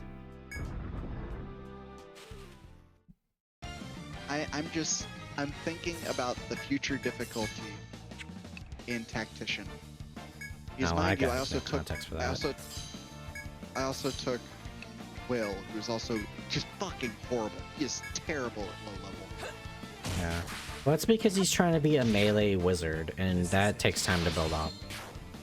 Like, it takes until like level 4 or 5, and I just hit level 4, so he might be viable now. I don't. I am not dealing with him anymore. I am taking Astarion back into my party simply because I can't cast shield against a fucking arrow. Mage armor against a fucking arrow. No, but they can cast protection from arrows. Yeah, and that's why I cast bomb. Title's always different, that's one of the reasons. I'm assuming it's I'm drawn to your streams. I try to make the titles clever. I should probably do my job as the healer, eh? Here, take this. Man, it's just hard to go. Yeah, it's because you have to split your resources into different things.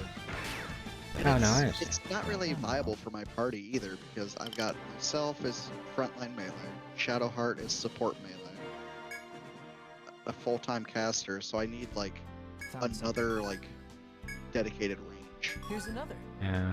or dedicated just pure unbridled DPS, which Will is not that yet until he gets Fireball. Well, I think I would see the Warlock in this case, like Will is, like the Armamentalist from Dragon Quest IX. They don't do anything spectacularly, but they can fill whatever role they need, right? Yeah. So, like, do Warlocks get, like, heal spells? Not 'Cause that I've there's- noticed, actually. Because if that's the case, Not then his that at least. they're like the emergency healers. They're not good at it, but if you need a little bit more, you got it. If you need, like, a little bit of controller, they're pretty much, like, filling whatever role they need on the fly. Well, what he does have, and what Warlocks get, which is really good, is Eldritch Blast. It is 1d10 force damage and then +3 from Agonizing Blast, which is adding a Charisma modifier to it. So it's really good. And once he gets to level 5, where he gets 2 of them, he is fucking phenomenal, because one of them, that's always like about a 50-50. I've never gotten a lower chance to hit with Eldritch Blast than like 50. So having 2 of them is statistically a guaranteed hit. Hold on, chat. I gotta save state. Restart. Like, I don't even know what to do right now, because like I'm just. So what is it? It's Paladin, 2 clerics, and then a Warlock? Sorcerer. That's what my ideal quote-unquote party would be. Yeah, It's okay, like, so honestly, you're if I have Paladin. to have- Are they more like tank, or are they more My paladin like will most likely be DPS? going pure DPS, because once I get more spell slots, which is why I might go a few levels into sorcerer, just to, you know, why the fuck not? 4 levels of sorcerer, and or maybe even wizard. Wizard would probably be pretty good, so I can learn other spells. Wait, for your Paladin? Yeah, That way I can have some like high DPS spells and more spell slots for smites. Does heavy armor not affect your casting ability? No, Paladin has a What? heavy armor proficiency. Well, I mean, like, for your, like, arcane spells. Because that's why wizards typically don't wear armor, is because armor interferes with their ability to do their casting motions. Wizard, that might be the case. That is also a different casting stat. I didn't think about that. If I go sorcerer though and stick with charisma and strength as my casting stats, Well, it should be the or, same well, because they're both arcane casters. or they should be charisma. Yeah, But- I mean, they're a charisma, but it would be the fact of, like... Because I know in Pathfinder, it's like... Huh. Armor has a Someone's there. spell failure chance. So, like certain armor would be, like, 25% chance that your spell just fizzles. Yeah, we don't have that here. We have just Oh, well, then what's pure the chance to hit, and then if it's an What's the- AOE spell, stuff like that. Then what's the downside of being a mage? Just being squishy. That's really it. And why are they squishy? Because they don't wear armor. Because that would interfere with the casting. At least I hope. I mean, was it Tempest Cleric in at least Baldur's Gate 3 is the Well, that's different of the only- because clerics traditionally have armor. yes, but they get heavy armor and also get some ridiculously high fucking damage spells. Like I think they get chain lightning. I think Yeah, that's because Tempest does. they're a caster, and that's their role. But that's also Like pure divine battle magic. Yeah, wizards are just sorcerer though. I know sorcerer and paladin mixes really well. They have the same casting stats. It's fucking phenomenal, and I can keep my heavy armor proficiency and shit like that. I was gonna say 'cause- Sorcerer, it's not book magic. It's just you fucking know it. Yeah, but it's still arcane magic. So that's the thing about arcane magic is, like, when you're a cleric, right? You pray to your god for miracles. When you're a druid, you meditate and connect with the spirit of nature. With wizards, they have to, like, manually rip the magic out of the universe, and that's done through speaking, moving their arms around, doing gestures, and oftentimes spell components. No one gives a shit about spell components because that'd be such micromanaging hassle that would be boring. But yeah, that's why you never see a wizard in armor, is because it restricts their movement. Gotcha. Okay, that makes more sense then. Because what is it? Lae'zel right now is a sorcerer. I have her in medium armor, which kind of hits her AC a little bit because of she has 16 dex and 17 charisma. Those are like the two highest stats. It's like I am limited. I did limit my AC by 1 with it, but at the same time, the Gith half-blade is pretty fucking good. This is a good point here for Lexicon. It looks like people tend to be a sorcerer, then dip into paladin. Which makes sense Yeah. because you're still a sorcerer, but you're just getting smite. Yeah. It's just, I don't know. It's just a build I'll have to figure out going forward. Because right now I'm only fucking level 4. Hopefully, God willing, I can figure out a way to just... Because playing on Tactician, I have to cheese the game. I have Yeah. to figure out how to get the fucking numbers to work. And that's what I like about playing these games. Like, role-playing is a little hard for me. Mm-hmm. Also because I don't have a sense of self, and we're not really good at that. Shut up. But we might get into it later. I don't fucking know. But The worst the comes to number worst. crunching is what I'm good at. That's okay, I can do the role playing. Like, I remember I was Team Mom. Well, because like I want to be able to like role play, you know, this fucking like nature paladin, maybe turned fucking like not evil, but like anti-hero. Mm-hmm. But because you know having a relatively neutral party with Shadowheart, Lae'zel, and Astarion, that's pretty fucking fun. But it's Well- also, damn, I have to follow these fucking rules with shit like this little dickhead fucking paladin that pissed me the fuck off. Well, you also It's gotta really keep in hard. mind, pretty much, I'd say everybody in the party is pretty neutral, all your companions. Yeah. And that's probably by design, so you can not have to worry about your alignment. It's also another thing I liked about Kingmaker, was there was a party member for every alignment.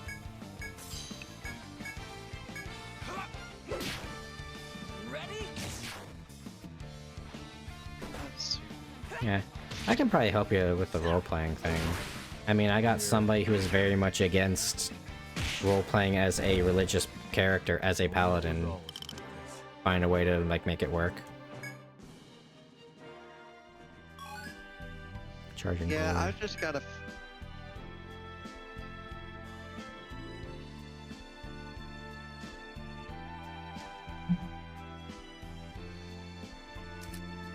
I don't know. I just gotta figure something. Because this is just. The numbers need to be numbering, and I want to have a party that I enjoy having around. Yeah. Like, Don't I be like wanna- me in Dragon Age 2 where you have to carry Anders who you fucking hate with a passion.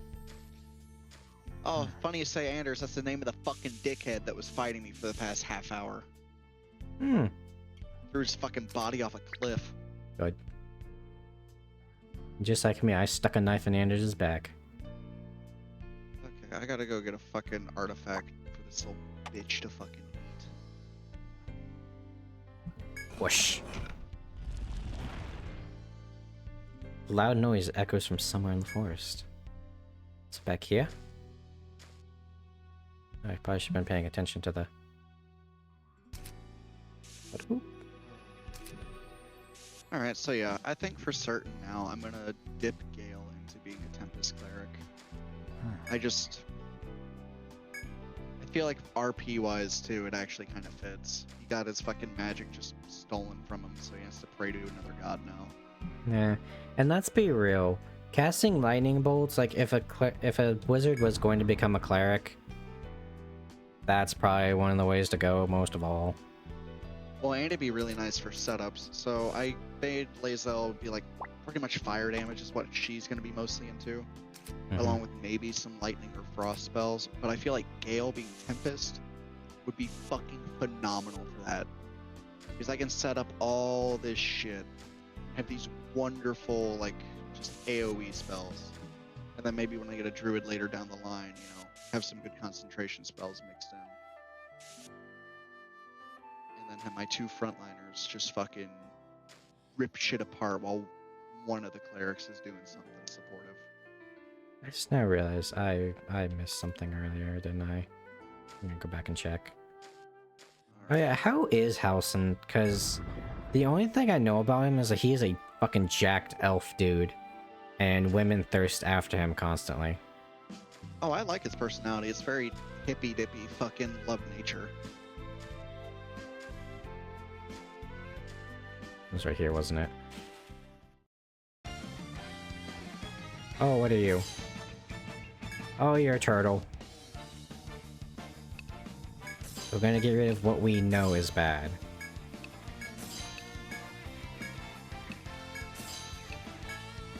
You keep summoning ghosts. Refreshing. Alright, Gale, go reclass. A wizard is nice and all, but... There. We already got oh, one. man. Already got a sorcerer, which are more niche, but they do fucking DPS. Kill it with fire. We have fire. Cleric, Tempest. Basically.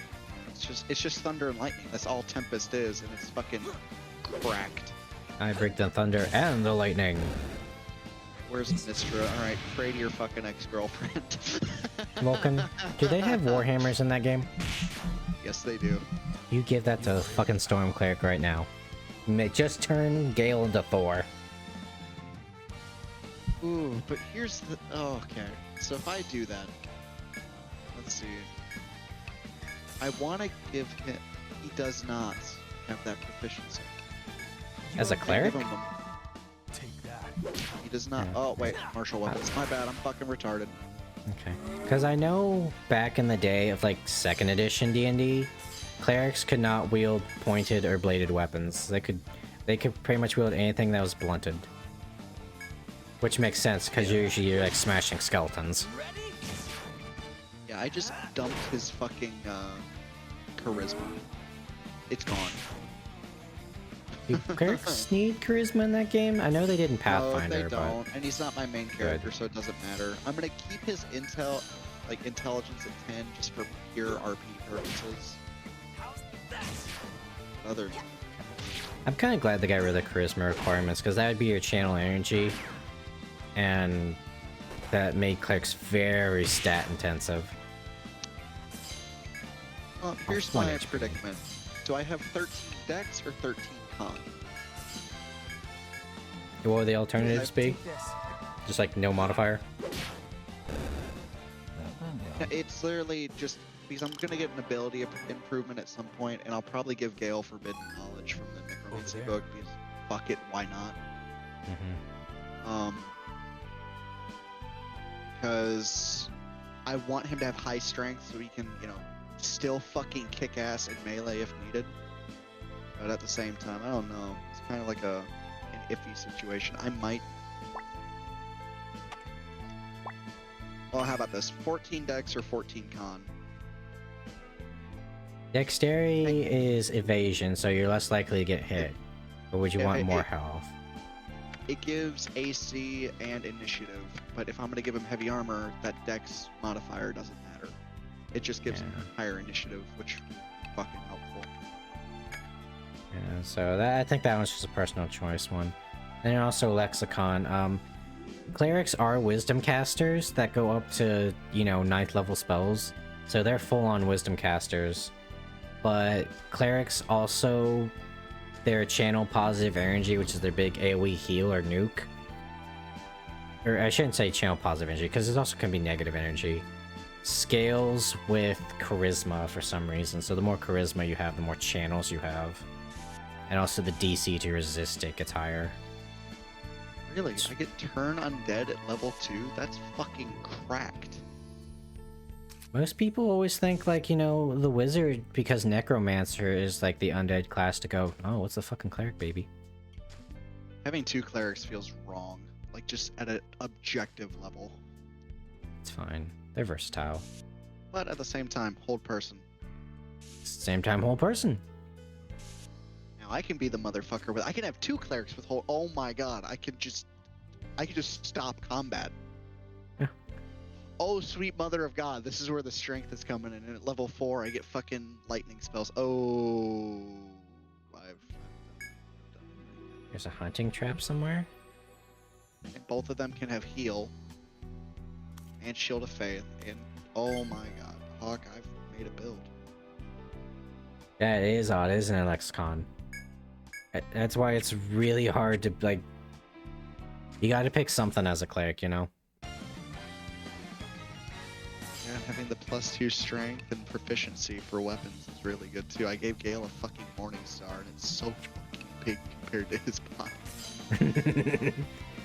I can also give him a... Oh, fuck yeah, I forgot. Finesse weapons can scale with either strength or dex, whichever one's higher. Or some, like, short swords and shit like that. Twilight Oracle took Oh. a single... They're Yeah. good. I mean, there's also the life cleric, or life oracle. Because they also get channel energy, but that's you kind of like setting your very like class specific thing. Stay the hell away. I'm actually kind of excited to see what this party can do. It only sucks because I don't have someone that's like sneaky. Yeah, he's a fire blast. Yeah, that's what I mean. It's like picking to choose the life, whatever, or like the life mystery is like choosing to be like a transmuter wizard or an evoker wizard. You can't really do anything outside of that. Unless you get like dual curse. You know, oh no, that's, no, dual curse is dual curse. Which is you just get 2 curses, but it's like the Oracle's mystery is class defining. There. Oh, he did take dual curse? I had someone that took dual curse. It was interesting.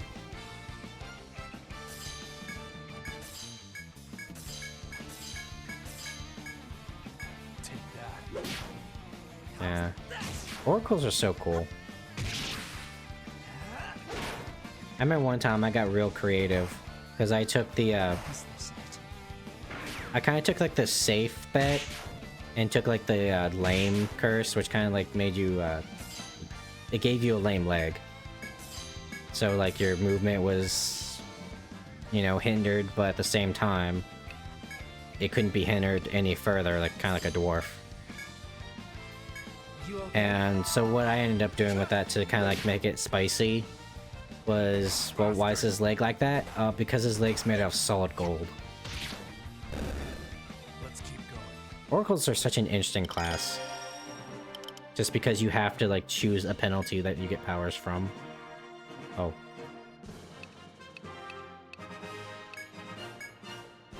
I might have Karlach in the party for a bit. I don't know. An all melee party is kind of wild. Yeah. I mean, you can just test off a lot. I mean, it's also not an all melee party too, because like, even with Gale, Shadowheart, and myself, Gale and Shadowheart have ranged spells that do a fuck ton of damage. I think I know what curse you're talking about, Lexicon. Thanks. It's like the breaker, like Abaddon curse or something. Thanks. They got some gnarly ones in there. Like, there's one where, like, if you stand still for, like, in a place for too long, it becomes cursed.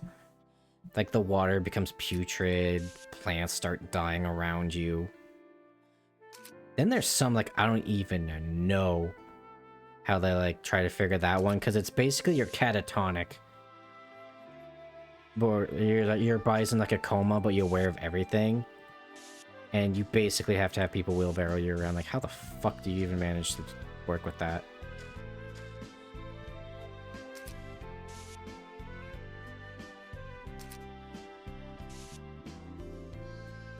A funny one is, it's one of the base ones, I believe. It's the haunted one, where it's just like a ghost will just like kind of fuck with you. So it'll take longer for you to retrieve stuff from your bag, and if you drop something, it goes farther in a random direction. But you get things like levitate, you get ghost sound, things like that. Helps me get my mind off stuff. I'm glad I could do that, Kazuki. What else is there? I know one that people really like is the burned curse, where your hands are like super black and papery because they got burned to shit. But you get things like burning hands, you will get things like scorching ray. Doesn't do, funny enough, does not do well with the fire mist, the flame mystery, because there's just a lot of overlap. That's the one, the blackened, the fire one.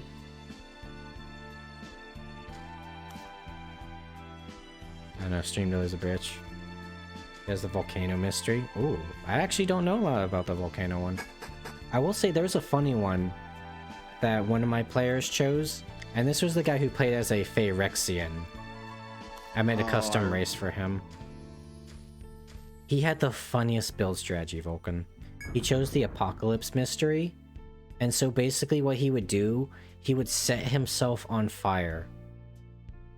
And, like, that was the ability. And it would do, like, scaling damage each turn if someone was standing next to him.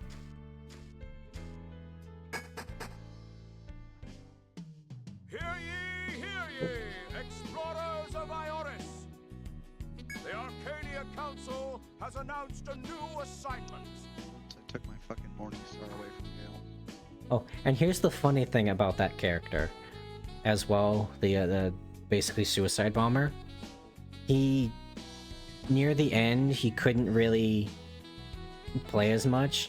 And his character didn't need to breathe, because he was basically like a zombie cyborg. Phyrexians are weird. And so we just put him in the bag of holding, because he didn't need to breathe, so we just had a pocket fireball. So we just pull him out. He's like, there he is! Go get him! Go, do a crime. Yeah. Go, commit terrorism. Commit arson! That mystery is so good if you have DR. I think that's what he was going for.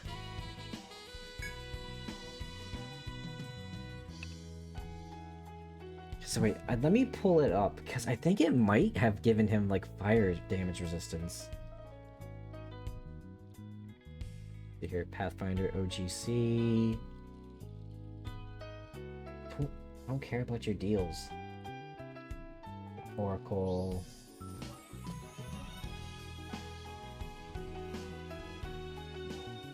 And for comparison, for what an Oracle is, think the Cleric's equivalent of a Sorcerer. The 5 elements, choose one energy type, yep. You gain 5 fire resistance to that selected type, and then it goes up as you level. Let's see, what was it? Was it Doomsayer? No, that's Shaken. Destructive Roots, you plant yourself in the ground.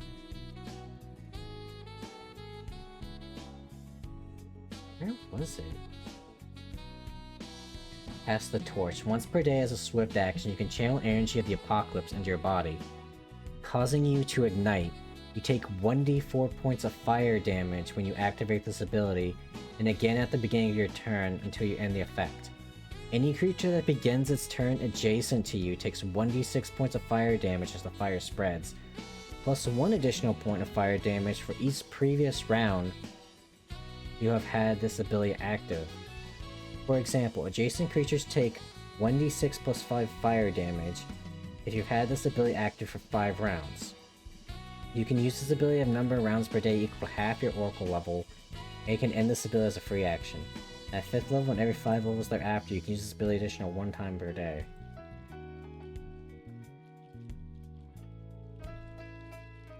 Yeah, I think that's what he did. I think he took extra revelation, which is what all the Oracle abilities are called. And he took that, and then he just got that, and at 1st level, he just had that combo. Or yeah, or it'd be a Tiefling too. That actually kind of thematic. Let's see, Council. Hello. Ah, Obsidia Guild. Oh, that's why Will sucked. He wasn't a fucking Hellspawn yet. Forgot about that. Right, the contract with the demon. Your first mission to make your way through the first stratum and find a path into the second stratum. If you think you can handle this, accept the mission to begin your exploration. Wait, what?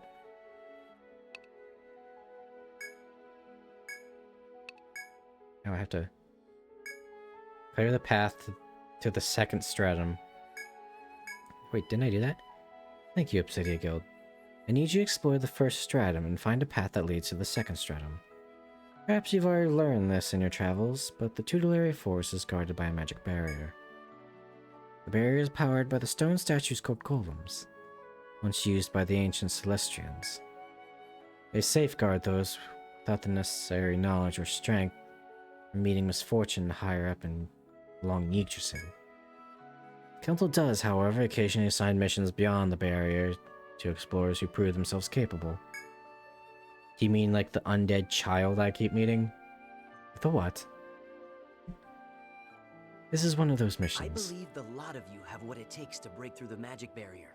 Just be cautious as you Okay, this continue one's to voice delve acted. deeper.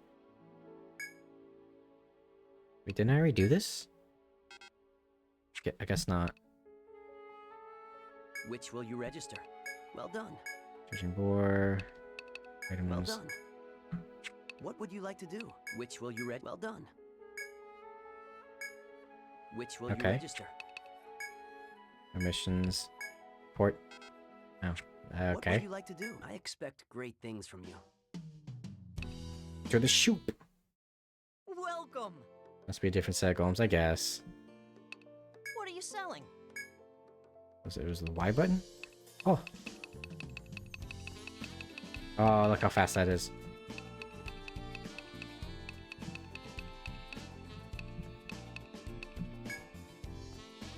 $468 Ian boys.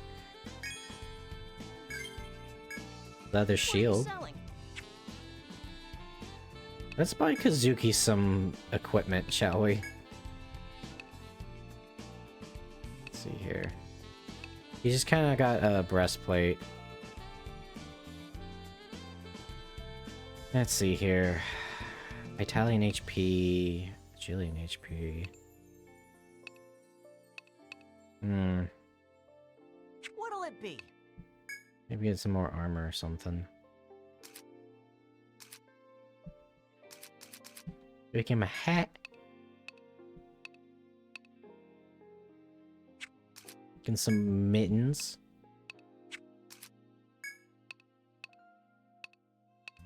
Let's get some fluffy mokusen. You wanna equip it here? And then...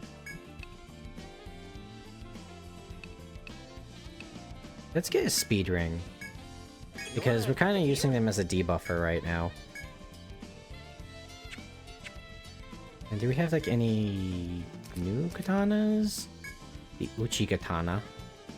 Oh, that's a hefty +5 attack. Looks like you don't... Anything else? Pleasure doing business. Speedy speed boy.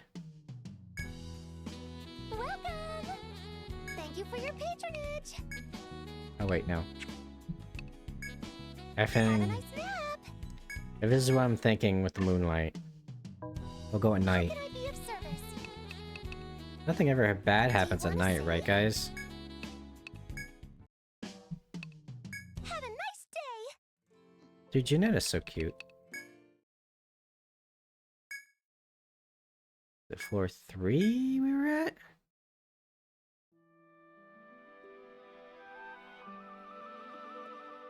Oh fuck, we probably should have went to the tavern because we're on a new floor now. Sorry, she's taken. That's fine. My heart belongs to another. Oh, reminds you of a small moon, but you can't think of any use for it. You leave the stone...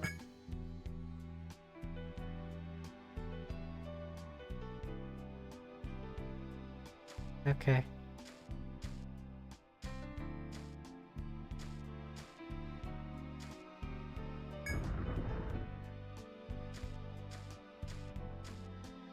Okay, anyways, back to what we were doing. Did we investigate all the way over here? Charging boar. Hold the line.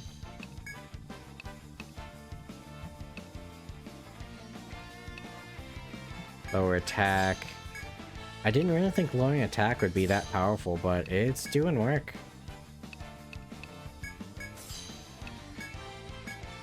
Get the wraith set up. Just stay the hell away. Quit struggling. I don't think so. Man, we lowered like 3 different things on turn 1.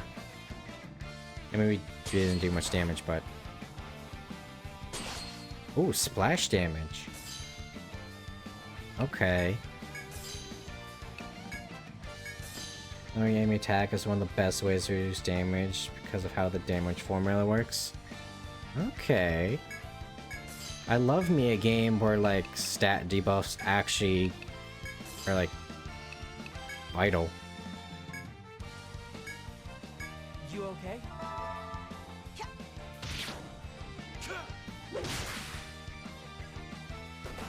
Ooh.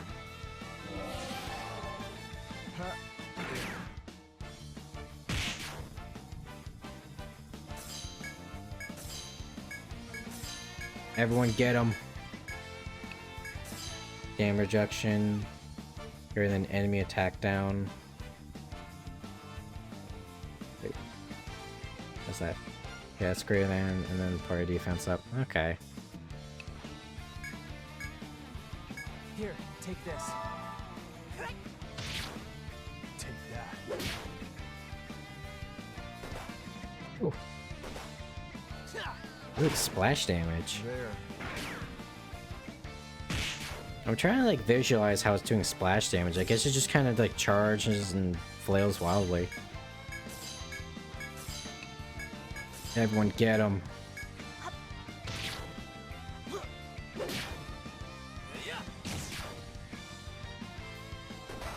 Ooh. Too slow. Let's get going. I've actually been thinking about like visualizing things a lot more after playing like old Yu-Gi-Oh! Because a lot of the older cards like made sense, right? Like, because it seems like early Yu-Gi-Oh!, especially in the anime, was just like using cards to tell a D&D campaign. So like Trap Hole. Guy fell into a hole and died. There were some other ones. Thanks. I appreciate it. Mirror Wall actually just made giant mirror wall that you just couldn't break down. You know, change of heart. They actually just had a change of heart and they changed alignment.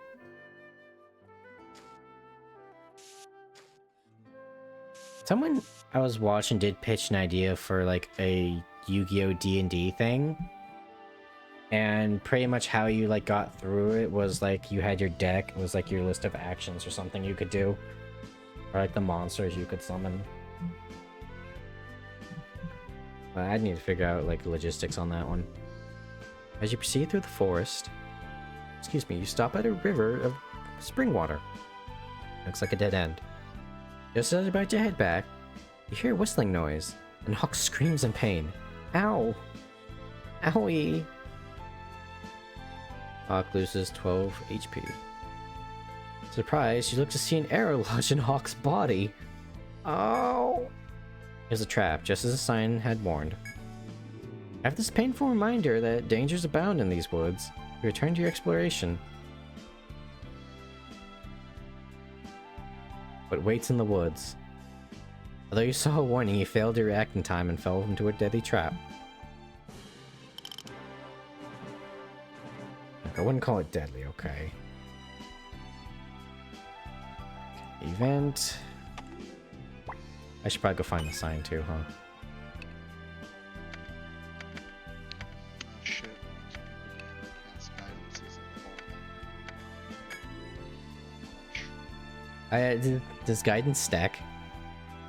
No, it doesn't, which is why I'm kind of pissed. I'll have to go back and respec one of them to not carry guidance, or just say fuck it, be able to, you know, have one swap out as needed. Because they're both going to be built as just pure DPS. Just think, Vulcan, every time you've had Shadowheart cast guidance, so like let's say you're like trying to intimidate somebody, right? Or like ridicule them in public, and Shadowheart casts guidance, I just like to imagine her just coming up to you and whispering, "Tell him his shoes are atrocious." I mean, you are asking for guidance. Her bardic insults are amazing. They are amazing. She's the sass master.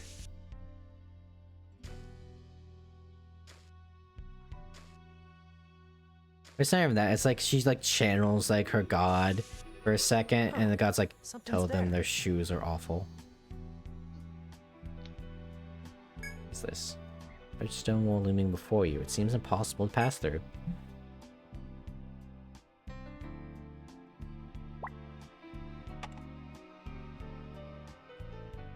I'll just like draw a line here. Oh, I'm on the wrong buttons. I guess we go up north. For now.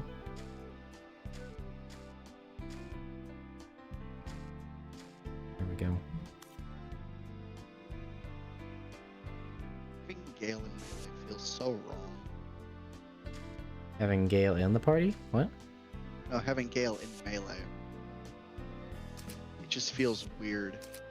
You've been conditioned to have him be a mage. It makes sense.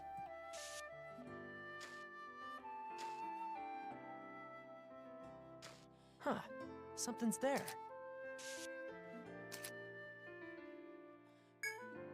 There's a large wall looming before you. Seems impossible to pass through here.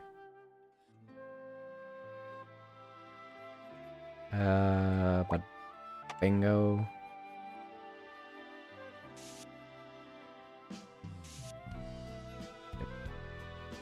Sweet Mother of God, his retaliation spells are so good. If he gets attacked, I can just cast lightning on whoever attacked him.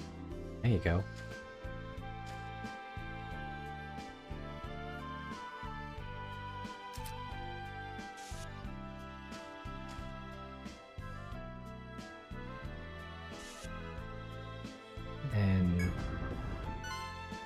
Oh, oh, I don't like that. Beyond the door lurks a monster. The smell of bestial musk and primal rage is palpable. This dire beast has a bear's body and the head of an owl. True monstrosity. Shows no sign of masking the bloodlust in its predatory eyes. Compared to this creature of fur and feathers. Its sharpened claws and pointed beak. The caterpillar downstairs was nothing but a bug. Monstrosity looks ready to fight. Maybe wise, however, to find a way to avoid its wrath. Bye-bye!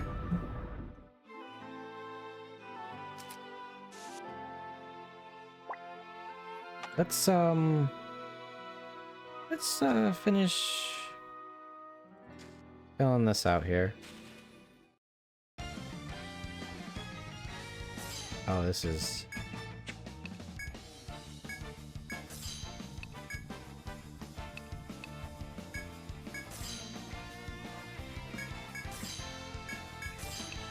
Oh, time to be a terrorist. What a Just stay fucking the quote.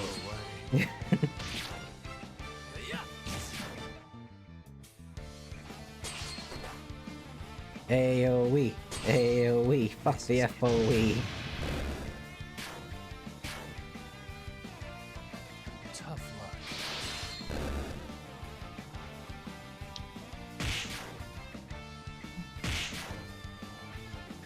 Last one. Oh, I hope this works. Oh, give me a second, I'm finagling my headphones. There we go. I take ability improvement as my first feat.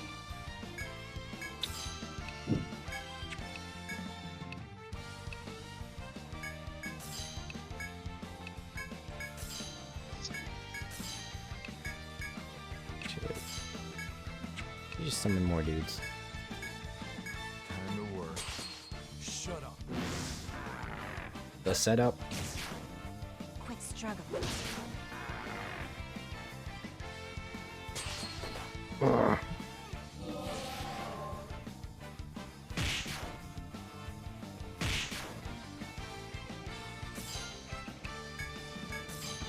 All in.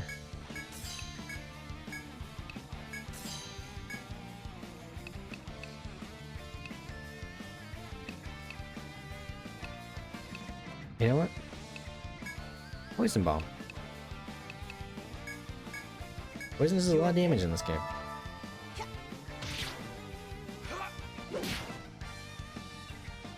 Headlong rush. Oh no, you hit the wraith I was gonna sacrifice. And it's a good thing the poison bomb costs way less MP. I'm counting on you. Oh. Frog is now level 9.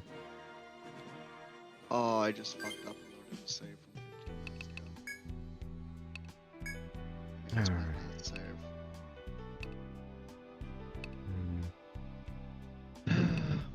That's... And then Soul Gather. Which one of these? You just do a lot of debuffing. Let's get the auto one. Poison Bomb is probably our best AoE move now, actually. Didn't realize it was at 100 damage. Wait, he's got more, doesn't he? No. Well, I'm gonna head off for the night. Alright, man, take care. Godspeed. Godspeed.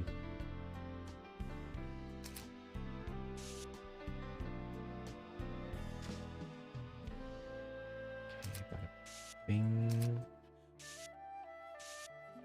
I'll probably call it here soon. Probably just map out this little spot and then we'll call it a night.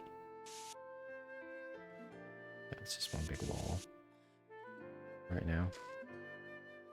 There's also my headphones are saying they're low battery. So plus we've been going for about actually yeah, about 2.5 hours now.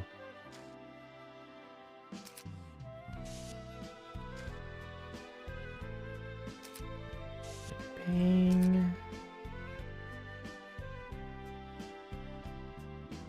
yeah, that's pretty much a line.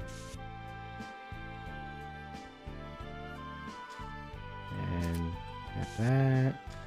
Wait, what's it? Oh, we got some choop. I assume that's chop. Don't expect me to try. Spiraling Vine. By utilizing the chop skill, Lex found ivied bark. By utilizing the gathering skill, There's more. Frog found another spiraling vine. Hell yeah.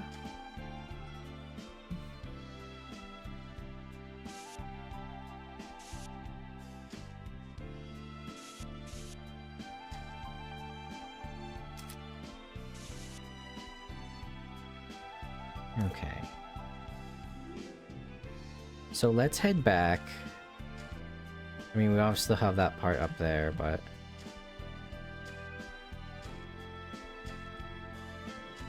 we'll head back. I kind of wish I picked up that moon rock or whatever it was.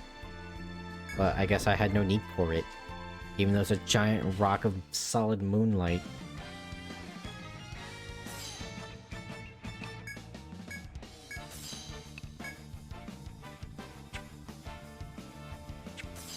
Hold on.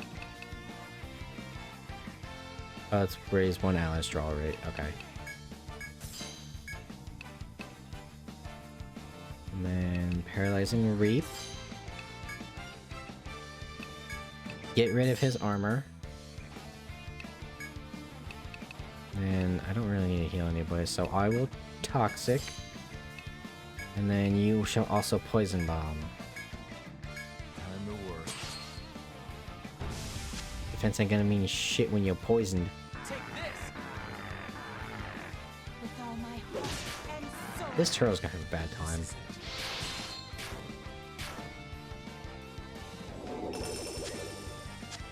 Oh, well, now everyone's poisoned. Really? I proc 2 poisons? Huh.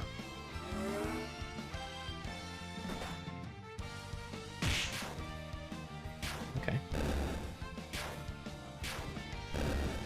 I like it when the acorn spins to death. It's silly.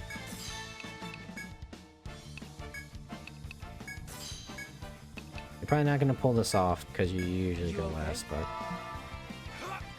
By the way, it's very nice that the healer tends always go first. Here. Oh, well shit, the Wraith actually isn't costing that much anymore.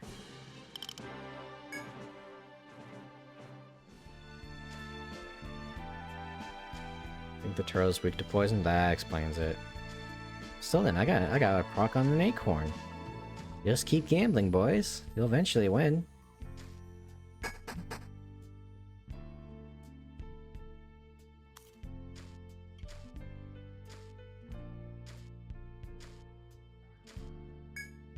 Over here? Did we pick this? That's it.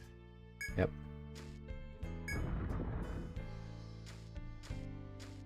Get the fuck out of here. Gotta go see my girl.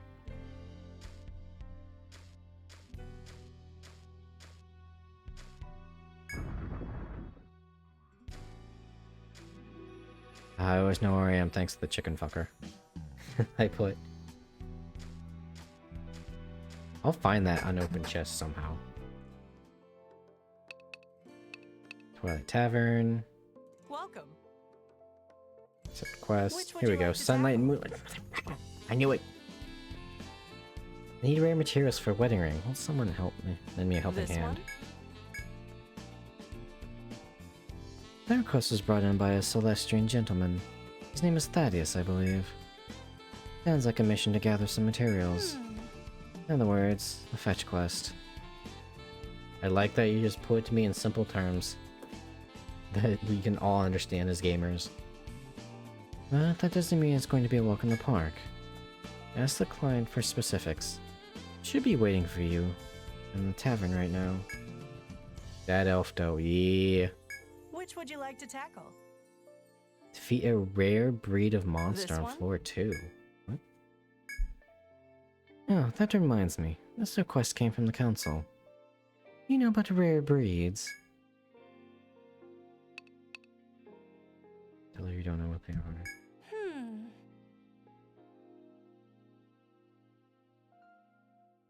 That's to be expected. Well, as the name suggests, there are rare types of monsters.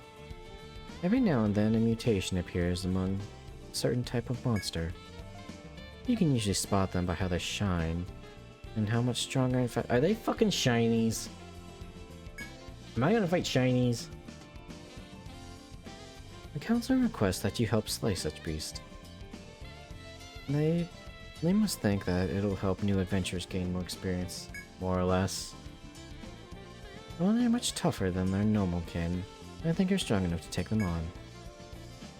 This particular rare breed has been spotted on floor 2, specifically around here. Oh, they just put it on my map for me, thank you. Most adventurers don't get the opportunity to show the council what they're made of. Think of it as a test to prove yourselves, just don't be careless. Flex as much caution as you normally would. What'll it be? Thaddeus. You must be the ones who accepted my request. Thank you ever so much. Now, as for the details, I want you to bring me a Sunstone and a Moonstone. A lot of Pokemon references right now is all I'm saying. So, if you don't take this quest, the rare breed mechanic doesn't happen, so you don't have to deal with them. The speed— Oh, okay. Oh god, a speedrun of a dungeon crawler, that'd be interesting. I've heard that both of these gems can be found on the third floor of the tutelary forest. I'm not saying 3F. According to my research, they emit a mystical power based on the time of day. The Sunstone during the daylight and Moonstone in the evening. I realize a diurnal approach may inconvenience you a tad, but I wish you all the best of luck. Therian Hunter. Hello. This is our first time meeting, no? Judging by your gear, you must be explorers. Oh. My name is Jamie. I'm a hunter by trade. I'm currently renting out space here to sell the meat I've hunted in the forest. Arrangers need to eat too, don't they? Stop by and stock up if you're low on rations. Oh, I got plenty of rations. Hey there, Obsidia. I just so happen to be selling meat right now. It'll be 4 for 200 yen, ready to purchase. I've got plenty of meat. Alright, thanks for stopping by. Swing back around if you're hankering for some meat. Bronze Skin Dragoon. Shit, who said floor 3 was a breeze? Why didn't anyone tell me the charging board gets stronger when it eats rabbit? Charging board gets stronger when they eat rabbit acorns? Better watch your back, charging board. Next time I'll take out that rabbit acorn first. I thought it was weird that there's just one acorn with him. Oh jeez, Men in Black. Psst, hey you. Yeah, you. Over here. You the Obsidia Guild? Name's Hansuke, the informant. An information dealer. I sell intel on monsters and the conditions you gotta meet to make them drop rare material. Continue. For example, ice bats drop rare materials if you kill them with a stab attack. Look at a bow and arrow. Got it memorized. Don't worry. This tip's on the house. Prove I'm legit. Gotta develop trusting relationship. We're gonna be business partners, you know. I'll keep up-to-date information on everywhere you go. So if you ever need tips, I'll be right here. Yo, Obsidia Guild, what's up? Glad to see your adventures going well. So, how about it? Want to keep a poor informant in business? Oh, and it keeps what we have. Oh, fuck, 15? Shit. Oh, the best guilds know the value of good intel. Good to see you're one of them. Now, without further ado, your hot tip. Why when he says it like that, it sounds like he's gonna have like a pizza box around his dick. Ever heard the forest turtle? If you finish one off with fire, it should drop a rare material. The other day I saw an adventurer showing off a nice tempered shell. So I'm pretty sure it all checks out. Pretty sure. I ain't paying for pretty sure. That concludes the pro tip you asked for. I'll be here whenever you want more info. You look at it. I took requests to gather rare materials, but I can't find them for the life of me. Maybe some of the gathering skills could? So lame. Short-haired harbinger. New adventurers. Well then. Let me give you some advice. Even if you don't want it. You've come across those next level nightmares in the forest, right? Those horrifying caterpillar-looking monstrosities. They might stay gone once you defeat them, but after a few days, a new batch will show up in the same spot. New bugs, same turf, same toughness. Better brace yourselves and get back into the fray. Violet-haired fencer? You're the Obsidian Guild, right? You've seen that monster on floor 3? You know, the one with the owl face that chases you after you wander too close? I managed to get by it using my map. Felt like the star of a suspense story the whole time. Thank you for the advice of using my map. Anyways. We're counting Actually, on wait you. a minute. Nope, not yet. Welcome! Please come again. Welcome. You have anything new to say? Ah, You've already reached floor 3.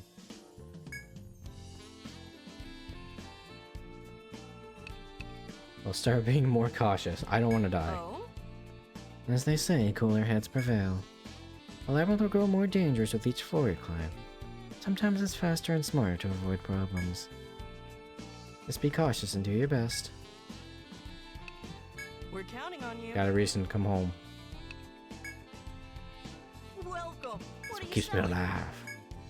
Oh, we gotta report these new items Come before we back sell them. soon. Thank you for coming. Which will you register? That's unfortunate. Oh, I guess it was just the plants, Well huh? done. Which will you register? What would you like to do? I By the expect way- great things from you. Kind of confusing because we have an inn and a bar, and then we have a guild and then a council hall. Those two things kind of similar enough that I still get confused. Welcome. You don't need to have the items to register them? Oh, okay. I guess that would make sense. I'm in the wrong fucking place. Come again. Well, that saves me the hassle. Welcome. What are you selling? Anything? What are you selling? Woo! You got yourself a deal. Rib coffin. Anything else? Hold on.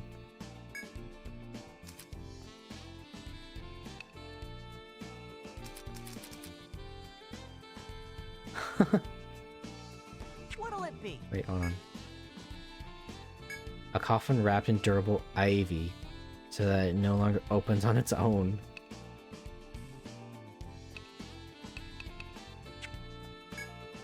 What'll it be? Anything else? Pleasure doing business. Alright, let's go slip. Welcome!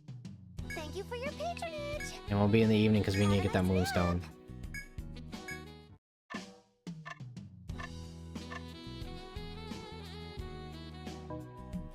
God, this fucking jazz in the background is so good. Are you heading out on an adventure now? Then don't forget to take your lunch. Huh? You don't need to thank me. You know what they say, you can't feed a man eating hair on an empty stomach. Or was it fight a man eating hair? Are you the man eating hair? Because there's a joke to be made there. Do you want to save?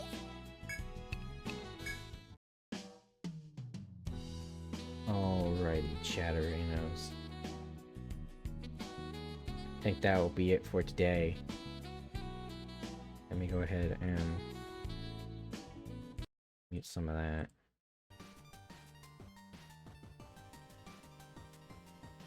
Alrighty.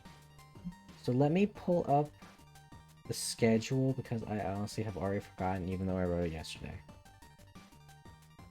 Okay, tomorrow, 10 p.m. EDT, we will be playing some more Yu-Gi-Oh! We are doing my Valentine's route.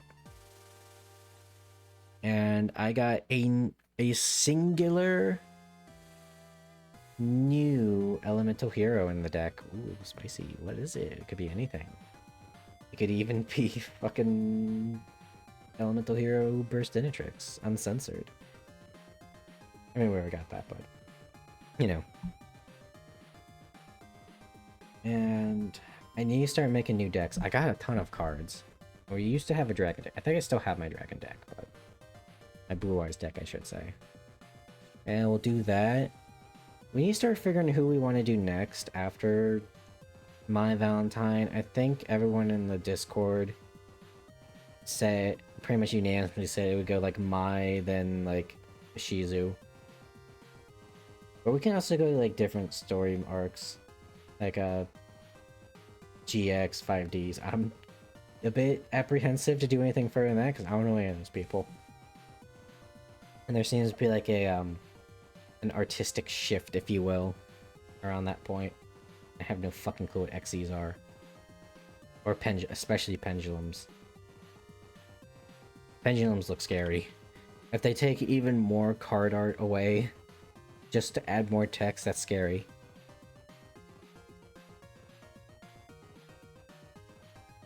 I'm choking an ice cube. Ugh. Anyways.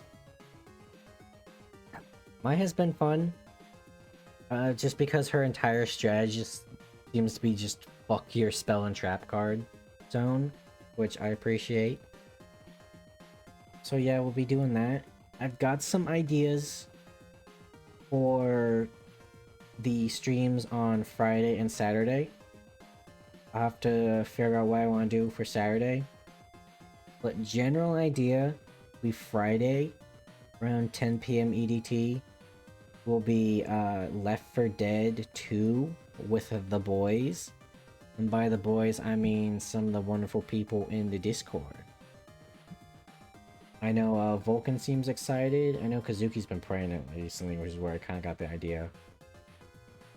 And then Frog, or Doom, I call him Frog, Doom Frog. Doom has also played with us in the past and he's got it, so. But yeah, that'll be fun. I want to do more community stuff. Just for like the few people that are in here. Maybe like watch some stuff together or something, I don't know. If anyone has any ideas, feel free to pitch in. Usually you guys got good ideas. But yeah, thank you all so much for watching if you did. Even if it's just for a few seconds, because you know, that still makes the number go up. And that shoots a little bit of dopamine in my brain. But yeah, and thank you. And take care everybody, I missed the button. Alrighty. Bye-bye.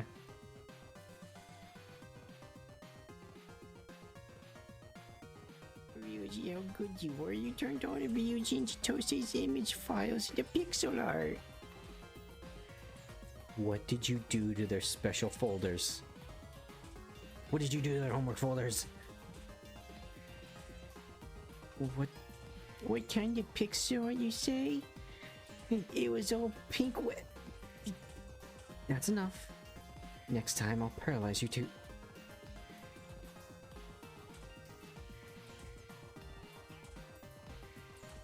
Erica? I'm sorry, what? I mean, I respect the hustle.